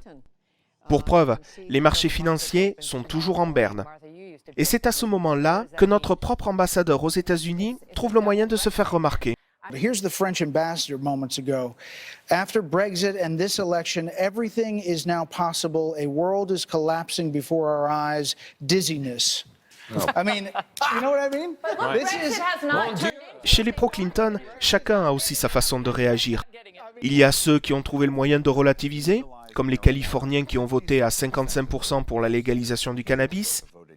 Et il y a ceux plus amers de la situation, comme Van Jones, militant des droits civiques et ancien conseiller du président Obama. Sa prise de parole sur CNN constitue un des moments forts de cette soirée. People have talked about a miracle. I'm hearing about a nightmare. It's hard to be a parent tonight for a lot of us. You tell your kids, don't be a bully. You tell your kids, don't be a bigot. You tell your kids, do your homework and be prepared. And then you have this outcome, and you have people putting children to bed tonight, and they're afraid of breakfast. They're afraid of, how do I explain this to my children? I have Muslim friends who are texting me tonight saying, should I leave the country? I have families of immigrants that are terrified tonight. This was many things. This was a rebellion against the elites. True, it was a complete reinvention of politics and polls, it's true. But it was also something else. We've talked about race. I mean, we've talked about everything but race tonight. We've talked about income. We've talked about class. We've talked about region. We haven't talked about race. This was a white lash. This was a white lash against a changing country. It was a white lash against a black president in part. And that's the part where the pain comes. And Donald Trump has a responsibility tonight to come out and reassure people that he is going to be the president of all the people who he insulted and offended and brushed aside. Yeah, when you say, you want to take your country back, you got a lot of people who feel that we're not represented well either. But we don't want to feel that someone has been elected by throwing away some of us to appeal more deeply to others. So this is a deeply painful moment tonight. I know it's not just about race. There's more going on than that. But race is here, too. We got to talk about it. I think the most dangerous place to be in a campaign as a retired by coercion and consensus campaign manager is to blame the customer. That it's the voter's fault. When the voter votes for our side, the voter is enlightened and thoughtful and sensitive and generous and patriotic.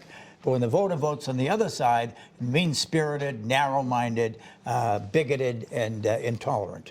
And I think that is convenient as a hiding place. And I'm not in any way minimizing the element of race in American politics. It has been the constant. It's the original sin of the country. It is still with us. But what Donald Trump has achieved here is rather remarkable. I mean, he was at 42. He could not go above 42. He was a 42, maybe 43% candidate. And he did score a rather remarkable popular victory. Right now, I mean, or he's on the cusp of it, and it is, I think it demands our attention and demands our response in a serious way and not dismissively. That's all. Cela dit, les électeurs ne sont pas les seuls à en prendre pour leur grade. Les sondages, unanimes à envisager une présidence Clinton, sont forcément en première ligne. First, all exit polling should be banned. The fact is the numbers were wrong all the way across the table on state after state after state. The 5 p.m., the second wave got it wrong. Second, there is still a hidden Trump vote. People who refuse to tell pollsters who they voted for will not acknowledge it. And I think they're going to come out of the woodwork tonight. Just in some ways, an entire industry blindsided. Yeah, I think a country blindsided, an industry and a country blindsided. But as I say, let's just look at the expanse of it. This is from almost every single media association who did their own polling. There weren't in some conspiracy, they did their own polling, converged on a 3 or 4 point lead. The Clinton campaign did their own polling. They were confident they were going to win this election. The Trump campaign did some semblance of polling. They were not confident they were going to win this election. And then every single state poll out there in cumulation effect. And so I think that we're going to be asking a lot of questions for the days that following us. How was this missed? I actually think this is a bigger miss than the Brexit. A much bigger miss because there was it's a broader country. There were way more polls done in this race going up to this and a way more sense of what was going on in the country, and the arguments were clear. So I think this is the biggest miss the world has seen. And you know who didn't believe those polls? Donald Trump's voters. They went out there, they listened to him say this is not over. They didn't listen to us. They didn't listen to anybody else about the polls. They went out and voted. I do think it is important to point out at this hour, it is 1:10. Yes. And the reason that we have not made a call is because this race is so close in so many of these states. And can still go either way. It can still go either way. C'était important de le rappeler. Sauf qu'au même moment, CNN s'aligne sur les autres réseaux en attribuant l'Utah à Trump. Mais pas seulement. Clinton est désormais 3e provisoire derrière le candidat indépendant Evan McMullin. Au vu de la tournure que prend cette soirée, il y a un sujet de conversation qui ne trompe pas. All right, something that we think we now need to start talking about is the possibility of recounts in a few of these states, Nathan. So let me go through what the automatic triggers are. Not every state has an automatic trigger, by the way, but a few important ones do. So we've got a graphic built up because this can get a little bit complicated. We asked about, Hari was talking about Michigan earlier. Right there, an automatic recount is triggered in the state of Michigan if the difference in the final results is 2,000 votes or fewer. In Florida, automatic trigger is at half of a percentage point or less. The same in Pennsylvania. Dans le camp Trump, en tout cas, on se prépare au dénouement. Well, a little bit of news that I'm told that Donald Trump and his campaign did prepare 2 speeches, as we were told earlier by our Clinton team that Hillary Clinton did, a victory speech and a concession speech, and he is preparing and hoping to give that victory speech. So what will be in it? I'm told that he will be gracious, that he will to speak to what Van was talking about before, and also Michael and others about the tone of these speeches being so important. We'll talk about coming together. We'll reach out to those who didn't vote for him. Dans le camp Clinton aussi. I think what's likely going on is, first of all, them trying to determine whether any of these states are within the automatic recount margin of error that would trigger an automatic recount. If not, and if it's a done deal, then they have to make a concession speech. Une sinistrose qui a aussi envahi le cœur de la ville de New York. D'habitude si active, même à 1h30 du matin. Well, you guys have been talking about being shocked and confused and surprised about the evening. Same sentiment out here in Times Square where we have thousands of people gathered around, but something I've never heard before is quiet. It has been quiet in Times Square this evening as the results have popped up on the screen behind me. It's been overwhelmingly a pro-Hillary crowd, but they have been shocked at the results, and I've never heard Times Square go quiet before. We've set up this Facebook booth here, and people can come in, and then this Instagram Oval Office, have their picture taken. Well, what you see right now is an empty booth and an empty Instagram Oval Office because nobody's in the mood to be having a good time and having fun out here because these Hillary supporters, again, pro-Hillary crowd, they have been in absolute shock, and the place has gone quiet. Et ils n'ont pas fini d'être déçus. We can say at this point that in the 5 swing states that remain, Arizona, Michigan, New Hampshire, Pennsylvania, Wisconsin, Donald Trump does have a small numeric lead in all 5 of those. He is knocking on the door of 1600 Pennsylvania Avenue, and it could be Pennsylvania that puts him over the top. Justement, puisqu'on en parle.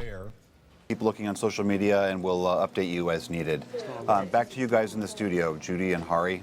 All right, William and Daniel, thank you very much. We may have an important state call to make in just a moment. We're waiting. Now we're ready to make it, and that is that we can call Pennsylvania. Donald Trump, the victor, is the projected winner with a total of 264. That puts him at 264 electoral votes. That is just 6 votes, electoral votes away from becoming president of the United States. Plus de 2 heures après Fox, à 1h38 du matin, PBS annonce à son tour la brèche dans le mur bleu. Sauf que l'État donné par Fox était le Wisconsin et non la Pennsylvanie. Donald Trump l'aurait donc emporté dans 2 bastions démocrates. De quoi en réjouir certains. We're also hearing from Trump's campaign manager. That's right, Kellyanne Conway taking somewhat of a victory lap right now. She tweeted this out. Things that were true. Undercover Trump vote. Mike Pence for VP. Hillary's floor and ceiling are the same. And finally, rally crowds matter, and we expanded the map. In many ways, she's very true. Congratulations also coming in to Donald Trump from overseas, Terry Moran. Yes, indeed. The high fives are happening at the Kremlin. There's no question about it, because Vladimir Putin is a big winner here, and it will remain an open and perhaps unanswered question just how much the Russian government was mucking around in this election. But there's no question Putin and Putin's Russia have a freer hand in Ukraine and in Eastern Europe, and he is a person who has tried to sow this notion of the restoration of nationalism. 27 years ago today, the Berlin Wall fell. Opening an era of walls and borders being much more porous and shrinking Russian power. And today, the guy who's going to build a wall, he says, won. Mais revenons aux affaires du pays. Aux alentours de 2h moins 10, NBC annonce 2 nouvelles victoires républicaines au Sénat, sécurisant au moins la moitié des sièges pour le Parti républicain. Tandis que dans le camp Clinton, les choses bougent. Okay, there's a little bit of news here. The pool covering Hillary Clinton is reporting that the Clinton campaign chair has just left Hillary Clinton's hotel to go to the Javits Center, but that she is not coming. So that's the interim step, I guess. Le fait qu'Hillary Clinton envoie son chef de campagne au Javits Center à pareil moment suscite des interrogations quant à une possible concession. Brett, actually, when we flew after the third debate, we flew on the plane with Hillary Clinton leaving Las Vegas, and it was the first question that I did ask Hillary Clinton after Chris had asked the question of Donald Trump on stage, and that had been the headline from the third debate. So I asked Clinton when she came back to talk to the press at the back of the plane, I said, will you accept the results? And people laughed it off at the time. She laughed it off at the time. She did not actually answer the question, and then she lambasted Donald Trump for what he had said at the podium, but she did not answer the question, and I did ask it of her. À 2h du matin, le Maine est appelé. Hillary Clinton remporte les 2 grands électeurs de l'État, plus 1 pour la première circonscription électorale, tandis que Donald Trump arrive en tête dans l'autre circonscription. C'est la première fois dans l'histoire de cet État que les grands électeurs sont partagés. Mais pas le temps de s'y attarder, car John Podesta, chef de campagne de Hillary Clinton, vient d'arriver au Javits Center. To address the crowd. Let's listen. Thank you. Well, folks, I know you've been here a long time, and it's been a long night, and it's been a long campaign. But I could say we can wait a little longer, can't we? They're still counting votes, and every vote should count. Several states are too close to call, so we're not going to have anything more to say tonight. So listen to me. Everybody should head home. You should get some sleep. We'll have more to say tomorrow. I want you to know, I want every person in this hall to know, and I want every person across the country who supported Hillary to know that your voices and your enthusiasm means so much to her and to Tim and to all of us. We are so proud of you.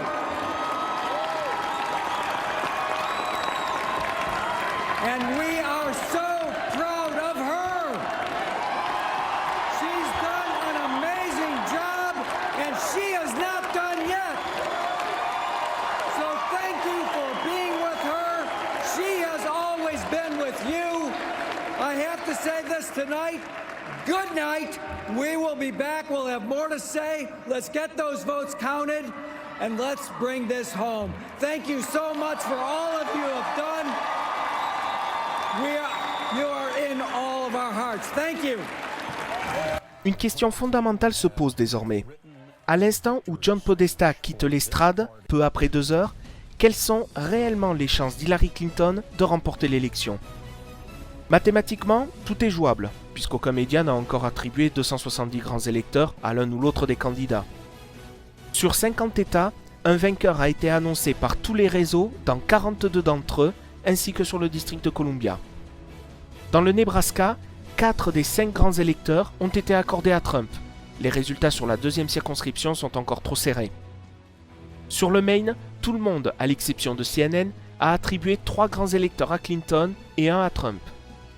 CNN est le seul à accorder l'Alaska à Trump, un résultat somme toute logique. Mais surtout, Fox est le seul à accorder le Wisconsin à Trump, et PBS, via l'agence Associated Press, le seul à accorder la Pennsylvanie. En admettant que personne ne se soit trompé, Donald Trump obtiendrait 278 grands électeurs. Les jeux sont faits, c'est lui le prochain président. Mais depuis l'élection de 2000 entre George W. Bush et Al Gore, mieux vaut être prudent sur les estimations. Admettons que Fox et PBS se soient tous deux trompés et que Clinton l'emporte dans le Wisconsin et la Pennsylvanie, cela donne 248 partout. Si elle remporte le Michigan, il lui faudra aussi l'emporter soit en Arizona, soit plus vraisemblablement au Minnesota.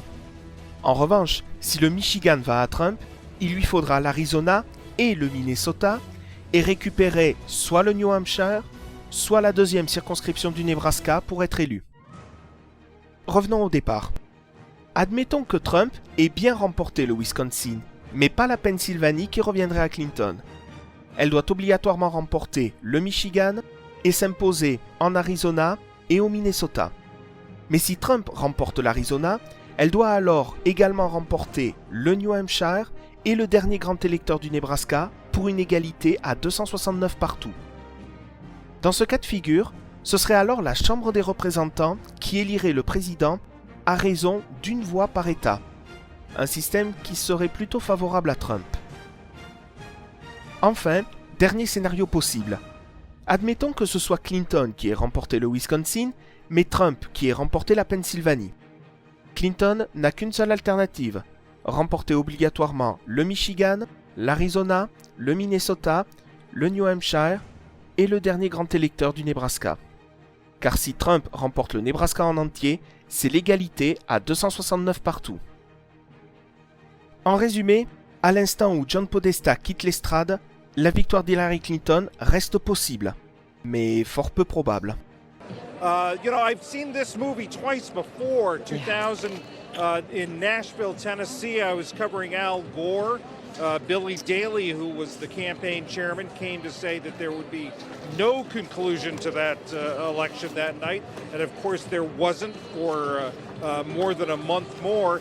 And then 2004, you'll remember, when the exit polls suggested that John Kerry was going to win. And it went well into the night, and White House Chief of Staff Andrew Card came to the Reagan Center to say essentially the same thing, tell everyone to go home, get some sleep. Côté républicain, cette absence de Clinton suscite de vives réactions, à commencer par celle de Cory Lewandowski, l'ancien chef de campagne de Trump. First and foremost, Hillary Clinton is going to lose tonight. She should call Donald Trump immediately and say, you've run a great race, thank you very much. Secondly, she owes it to the American people to make a speech. If this was Donald Trump sending out the chairman of his campaign saying, we're not going to address this tonight because all the votes aren't counted. It's, 2 o'clock in the morning on the East Coast. We have 99.9% of these ballots counted. We're waiting for a small fraction in Pennsylvania, a small fraction in Wisconsin, which will not materially change the outcome of this election. Corey, you won. So where is the conciliatory note to say, I want my people to support one president? Where's that message? It's got to start with you, man. No, it has to start with the president who ran. It has to start with Hillary Clinton, who ran. Look, I didn't run for president. John Podesta didn't run for president. See, this is the fear. Here it is. You see it. You won. Say it again. I didn't hear you. You won. That's right. And Hillary Clinton should say that to the American people and say, support Donald Trump because there's one president. This is it. Do you know how many times we heard, will Donald Trump concede this race? Will he call into question? Right. You know what we're seeing tonight? We're seeing Hillary Clinton, who refuses to concede. She has lost this election. Whether it has been called or not, the race is over. And we heard for weeks that Donald Trump will call into question the legitimacy of this election. He will not concede. What will his people do? Will there be an outrage? Where is the outrage tonight that Hillary Clinton refuses to call and concede the election? The race is over.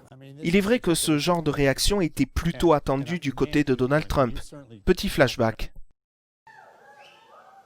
That I will totally accept the results of this great and historic presidential election if I win. I want to ask you here on the stage tonight, do you make the same commitment that you will absolutely, sir, that you will absolutely accept the result of this election? I will look at it at the time. I'm not looking at anything now. I'll look at it at the time. Sir, there is a tradition in this country, in fact, one of the prides of this country is the peaceful transition of power, and that no matter how hard fought a campaign is, that at the end of the campaign, that the loser concedes to the winner, not saying that you're necessarily going to be the loser or the winner, but that the loser concedes to the winner and that the country comes together in part for the good of the country. Are you saying you're not prepared now to commit to that principle? What I'm saying is that I will tell you at the time. I'll keep you in suspense. Donald, listen, I'm trying to help you, buddy. So repeat after me. I, Donald Trump. I, the best ever Donald Trump. Promise to accept. Promise to accept. The results of this election. The results of this election if I win. Got you, loser, trademark. Ironie du sort, à 2 heures du matin passé, ce sont les supporters de Trump en liesse qui scandent haut et fort une référence au coup de fil que le perdant s'engage à donner au vainqueur pour lui concéder la victoire. Une image qui contraste avec le Javits Center qui se vide à la vitesse grand V d'une population à la mine défaite. Quelques minutes plus tard, NBC confirme que le Sénat demeurera majoritairement républicain. Donald Trump s'apprête à devenir président avec la majorité dans les 2 chambres, une première pour un républicain depuis fort longtemps. When's the last time that a Republican president had a both-house Republican Congress? 1928. 1928? Wow. So Eisenhower never had it either? Wow. Et aux alentours de 2h15, PBS s'aligne sur CNN en accordant l'Alaska à Trump, qui, selon leur décompte, dispose désormais de 269 grands électeurs, et qui vient juste d'arriver à l'hôtel Hilton où une foule bondée l'attend. À ce stade, l'officialisation de sa victoire n'est qu'une question de minutes. C'est le Wisconsin qui va transformer la soirée. CNN devient le 2e réseau à attribuer cet État à Trump, confirmant ainsi le résultat donné par Fox près de 3 heures auparavant. Quelques minutes plus tard, PBS s'apprête aussi à donner le même résultat, avec un tout autre impact. Souvenez-vous, le Wisconsin, 10 grands électeurs.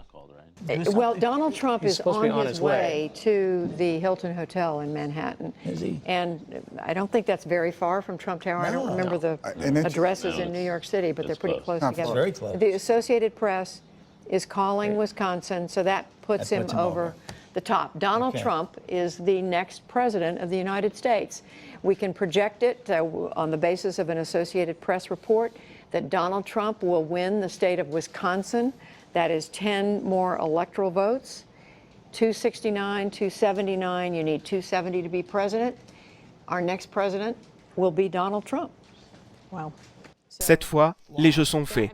En tout cas sur PBS et selon l'agence Associated Press. Donald Trump a passé la barre symbolique des 270 grands électeurs.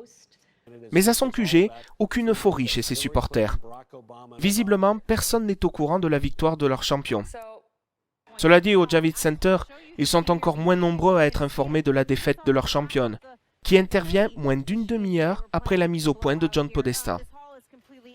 Quant aux autres réseaux de télévision, à défaut de confirmer le résultat de PBS, on continue de scruter les États décisifs. But if you look at this again, let's go Pennsylvania, 97%. Hold on one second. I want to go back to Dana right now. Dana, what are you learning? You know, Wolf, I have a little bit of information, but I just want to be sure that I have it right before I report it to you. So go back and talk to John, and we'll get back to you. So just go through this. As you go through these, again, you go through the outstanding states. Wisconsin, you see the lead. You're looking for to try to find the Democratic votes, and The math's just not there.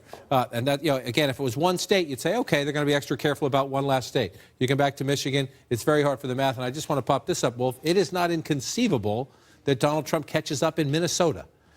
Minnesota, the one state Walter Mondale won in the Reagan sweep. Now, it's the math is hard still. It's a close race there, but this is a sweep. Dana, you wanted to be precise, so go ahead.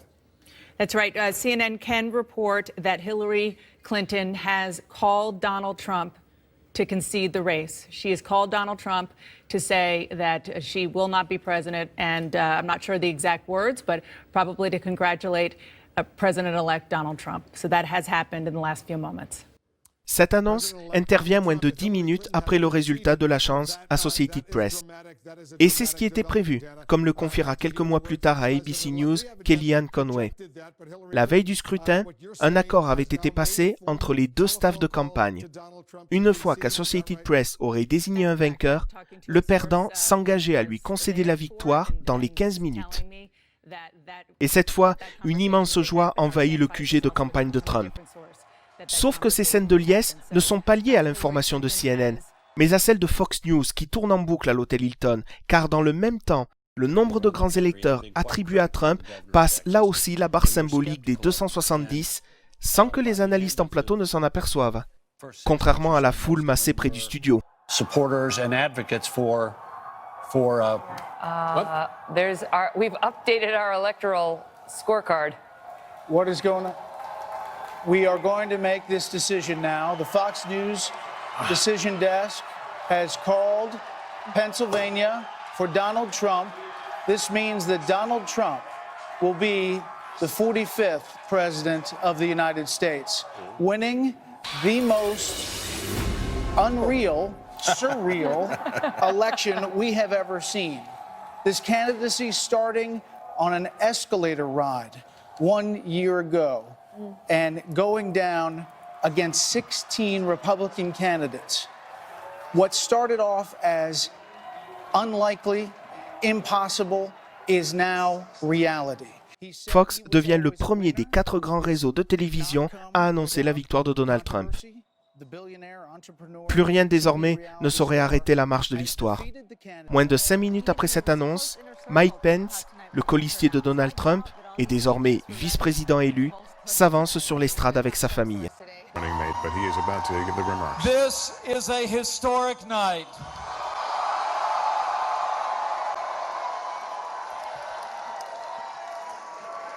The American people have spoken, and the American people have elected their new champion.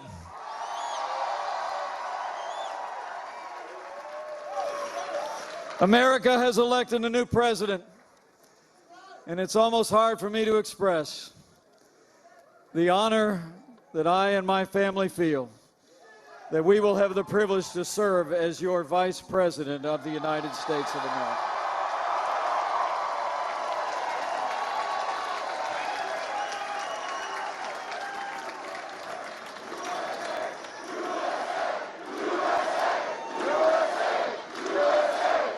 I come to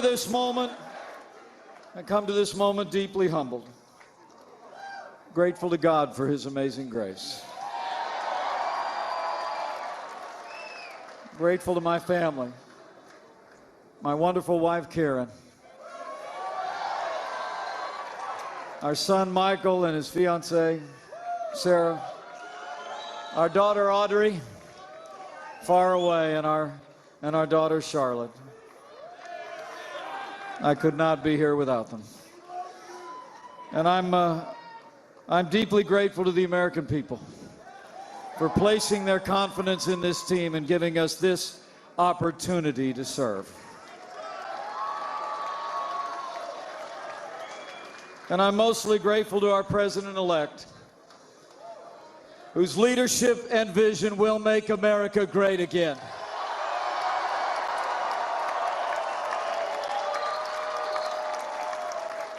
So let me say, it is my high honor and distinct privilege to introduce to you the President-elect of the United States of America, Donald Trump. Right now, a historic moment. We can now project the winner of the presidential race. CNN projects Donald Trump wins the presidency. The business tycoon and TV personality capping his improbable political journey with an astounding upset victory. Donald J. Trump will become the 45th president of the United States, defeating Hillary Clinton in a campaign unlike anything we've seen in our lifetime. Donald Trump wins the presidency of the United States. He is now going to be called President-elect Donald Trump. He's walking up right now. You see him right there. He's going to be speaking momentarily. He's got his wife there. History has been made. Jake, this is a moment a lot of people are going to remember. Well, the first time in the history of this country that somebody who has never held any job in government or the military being elected to the presidency. He is going to be moving from Fifth Avenue to Pennsylvania Avenue. I think it's a moment that a lot of people in his inner circle did not even think would ever happen, but it was a decisive win. There are still outstanding states that we haven't even called yet, but because his win was so overwhelming, we're calling it right now. He's there with his wife Melania, his son Barron. He's going up to the microphones. He's going to be having a victory speech. I assume he'll mention the phone call he received just a little while ago from Hillary Clinton, in which she conceded. She congratulated him on becoming president-elect of the United States. Dana, this is a moment few anticipated. Except if your name is Donald J. Trump, who said Brexit plus plus, and we'll analyze the results, but that looks like that's exactly what this is right now. So many things to look at and think about in what the new Trump-led world here in Washington is going to be like. A Donald Trump governing, a Donald Trump taking over the institutions that he called rigged so many times. And here he comes to the microphone. Donald Trump is going to speak.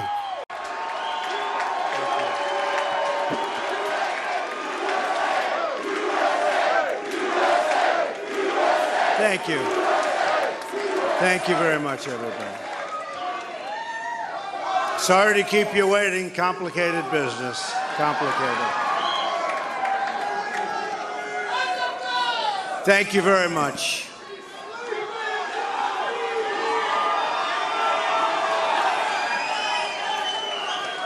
I've just received a call from Secretary Clinton.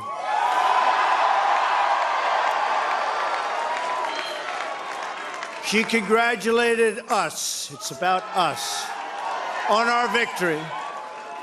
And I congratulated her and her family on a very, very hard-fought campaign. I mean, she fought very hard.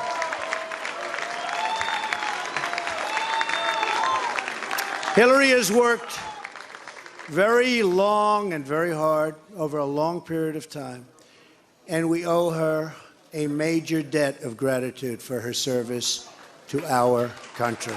I mean that very sincerely. Now it's time for America to bind the wounds of division. Have to get together.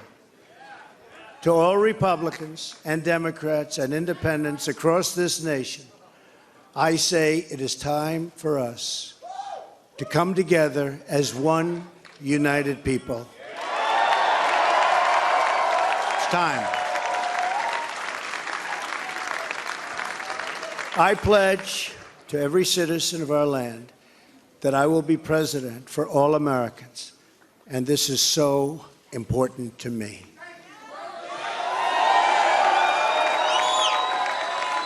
For those who have chosen not to support me in the past, of which there were a few people,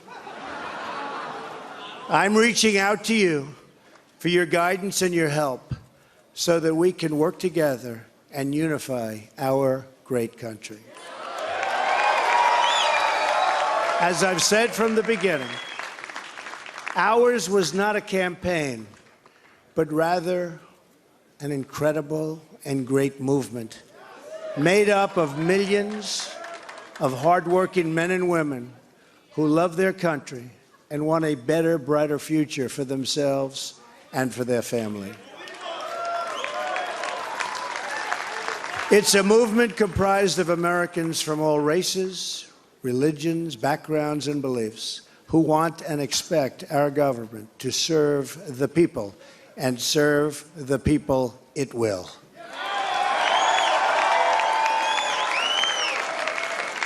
Working together, we will begin the urgent task of rebuilding our nation and renewing the American dream. I've spent my entire life in business looking at the untapped potential in projects and in people all over the world. That is now what I want to do for our country.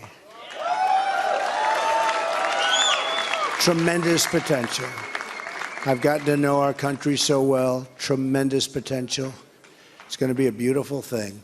Every single American will have the opportunity to realize his or her fullest potential.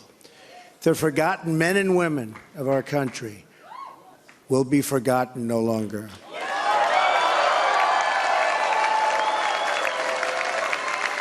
We are going to fix our inner cities and rebuild our highways, bridges, tunnels, airports, schools, hospitals. We're going to rebuild our infrastructure, which will become, by the way, second to none.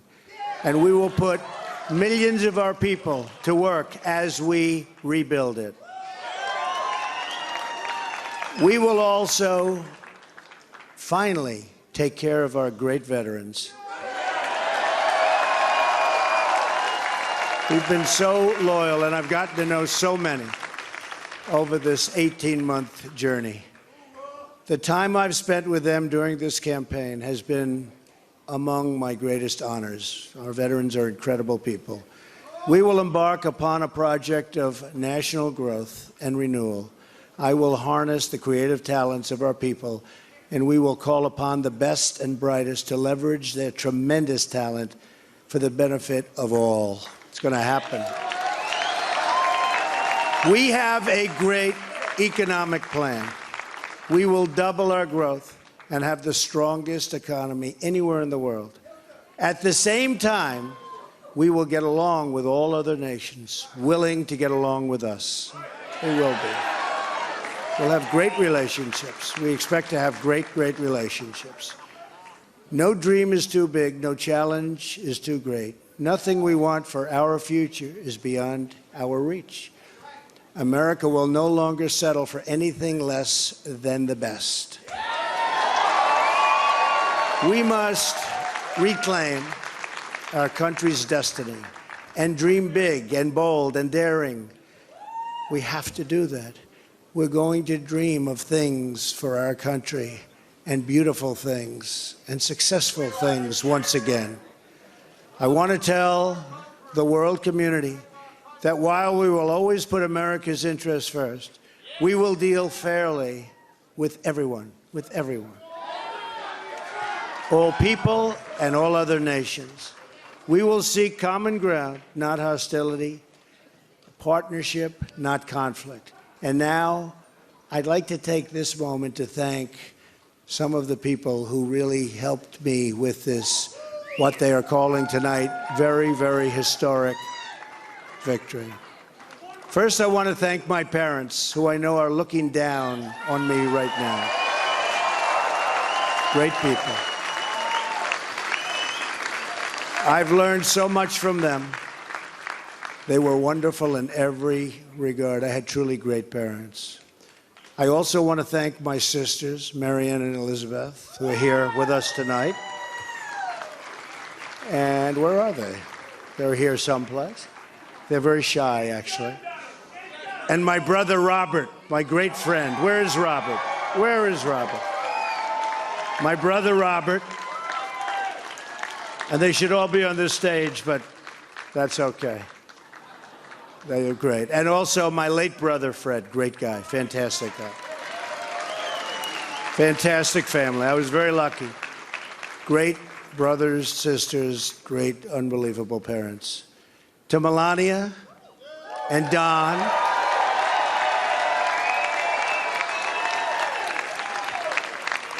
And Ivanka. And Eric. And Tiffany. And Barron. I love you and I thank you, and especially for putting up with all of those hours. This was tough. This was tough. So, it's been what they call a historic event, but to be really historic, we have to do a great job. And I promise you that I will not let you down. We will do a great job. We will do a great job. I look very much forward to being your president. And hopefully at the end of 2 years or 3 years or 4 years, or maybe even 8 years, you will say, so many of you worked so hard for us, but you will say that that was something that you were very proud to do, and I can thank you very much. And I can only say that while the campaign is over, our work on this movement is now really just beginning. We're going to get to work immediately for the American people. And we're going to be doing a job that hopefully you'll be so proud of your president. You'll be so proud. Again, it's my honor. It was an amazing evening. It's been an amazing 2-year period. And I love this country. Thank you very much. Lorsque son discours s'achève, à 3 heures du matin passé, tous les réseaux ont annoncé la victoire de Donald Trump. Le reste de la soirée est plus anecdotique. Aux alentours de 6h30, Hillary Clinton dépasse Donald Trump au nombre de voix obtenues sur tout le pays. Lorsque le dernier bulletin aura été dépouillé, Clinton aura perdu l'élection, mais avec près de 3 millions de voix d'avance sur Trump. Ce genre de situation, où un candidat remporte le vote électoral, mais pas le vote populaire, s'est déjà produit 4 fois dans l'histoire, notamment lors de la fameuse élection en 2000, mais jamais avec un écart aussi prononcé. La raison ? La Californie, où Hillary Clinton a obtenu une avance de plus de 4 200 000 voix. Sur tout le reste du pays, Donald Trump a obtenu 1 300 000 voix de plus que Clinton. Peu avant midi, la candidate démocrate se présente devant ses supporters et les caméras de télévision. Accompagnée de sa famille, elle délivre ce qui est probablement le dernier et le plus douloureux discours de sa carrière politique. Last night, I congratulated Donald Trump and offered to work with him on behalf of our country. I hope that he will be a successful president for all Americans. On apprendra plus tard que si ce discours intervient plusieurs heures après l'annonce officielle de la victoire de Trump, c'est parce qu'il n'avait pas été rédigé avant le jour de l'élection. Sûre de son triomphe, Hillary Clinton n'avait ébauché qu'un discours de victoire.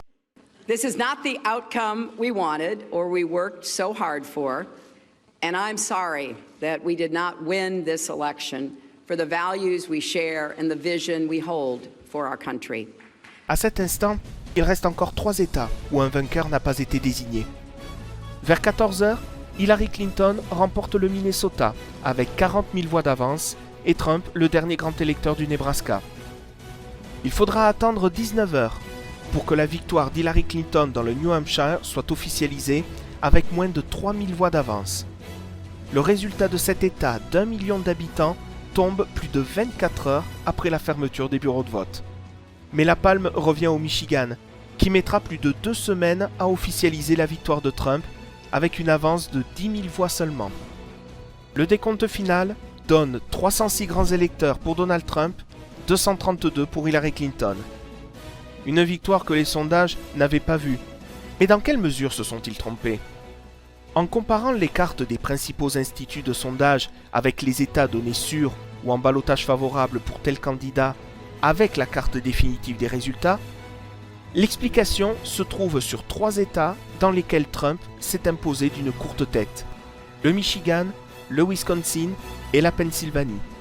Alors que ces États étaient plutôt donnés à Clinton, Trump y a obtenu une avance cumulée n'atteignant même pas 80 000 voix. Un chiffre qui contraste avec la performance de Barack Obama en 2012 au moment de sa réélection, où son avance par rapport au candidat républicain de l'époque, Mitt Romney, dépassait 900 000 voix. En 4 ans, le Parti démocrate a perdu près d'1 million d'électeurs dans le nord-est du pays. La victoire de Donald Trump entraîne de nombreuses manifestations d'électeurs mécontents, qui débutent dès le lendemain de l'élection et se poursuivront plusieurs semaines. Plusieurs recomptages seront initiés, notamment dans le Wisconsin et en Pennsylvanie, qui ne changeront pas fondamentalement le résultat de l'élection. Lorsque les grands électeurs de tous les États votent pour le président le 19 décembre 2016, plusieurs d'entre eux, issus d'États remportés par Trump, seront invités à ne pas voter pour lui. Ce que la loi permet, bien que la majeure partie des États prévoit une amende dans ce cas de figure. Mais au final, ils ne seront que 2 à désobéir, en attribuant leur vote à quelqu'un d'autre que Trump, tandis que parmi les 232 grands électeurs censés voter pour Clinton, ils seront 5 à faire défection. Le 6 janvier 2017, le vice-président en exercice Joe Biden prononce les résultats officiels de chacun des États en présence du Congrès. Mr. President, I object to the certificate from the state of Alabama on the grounds that the electoral votes were not, under all of the known circumstances, regularly given and that the electors were not lawfully certified, especially given the confirmed and illegal activities engaged by the government of Russia designed to interfere with our election and the widespread violations of the Voting Rights Act that unlawfully suppressed thousands of votes in the state of Alabama. Made aloud. Section 15 and 17 of Title III of the United States Code require that any objection be presented in writing, signed by both members of the House of Representatives and as both member of the House of Representatives and a senator. Is the objection in writing and signed not only by the member of the House of Representatives, but also by a senator? President, the objection is in writing, signed by a member of the House of Representatives, but not yet by a member of the United States Senate. In that case, the objection cannot be entertained. En fait, aucun sénateur démocrate n'apposera sa signature sur un tel texte, ce qui n'empêchera pas la séance d'être interrompue une bonne dizaine de fois. I wish to ask, is there one United States Senator who will join me in this letter There of is no objection? debate. There is no debate. That's one. It is over. Rien n'y fera, et à l'issue de cette session, les résultats officiels sont entérinés. Le 20 janvier 2017, Donald Trump prête serment et devient président des États-Unis. Son mandat court jusqu'au 20 janvier 2021, sauf empêchement ou procédure de destitution.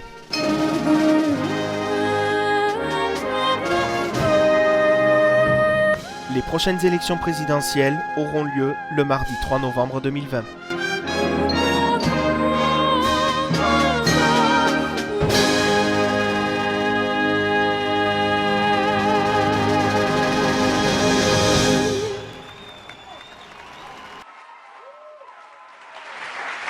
Parents are sorry to believe I've been president almost 100 days, and I've already done so much. It's hard to keep track of it all.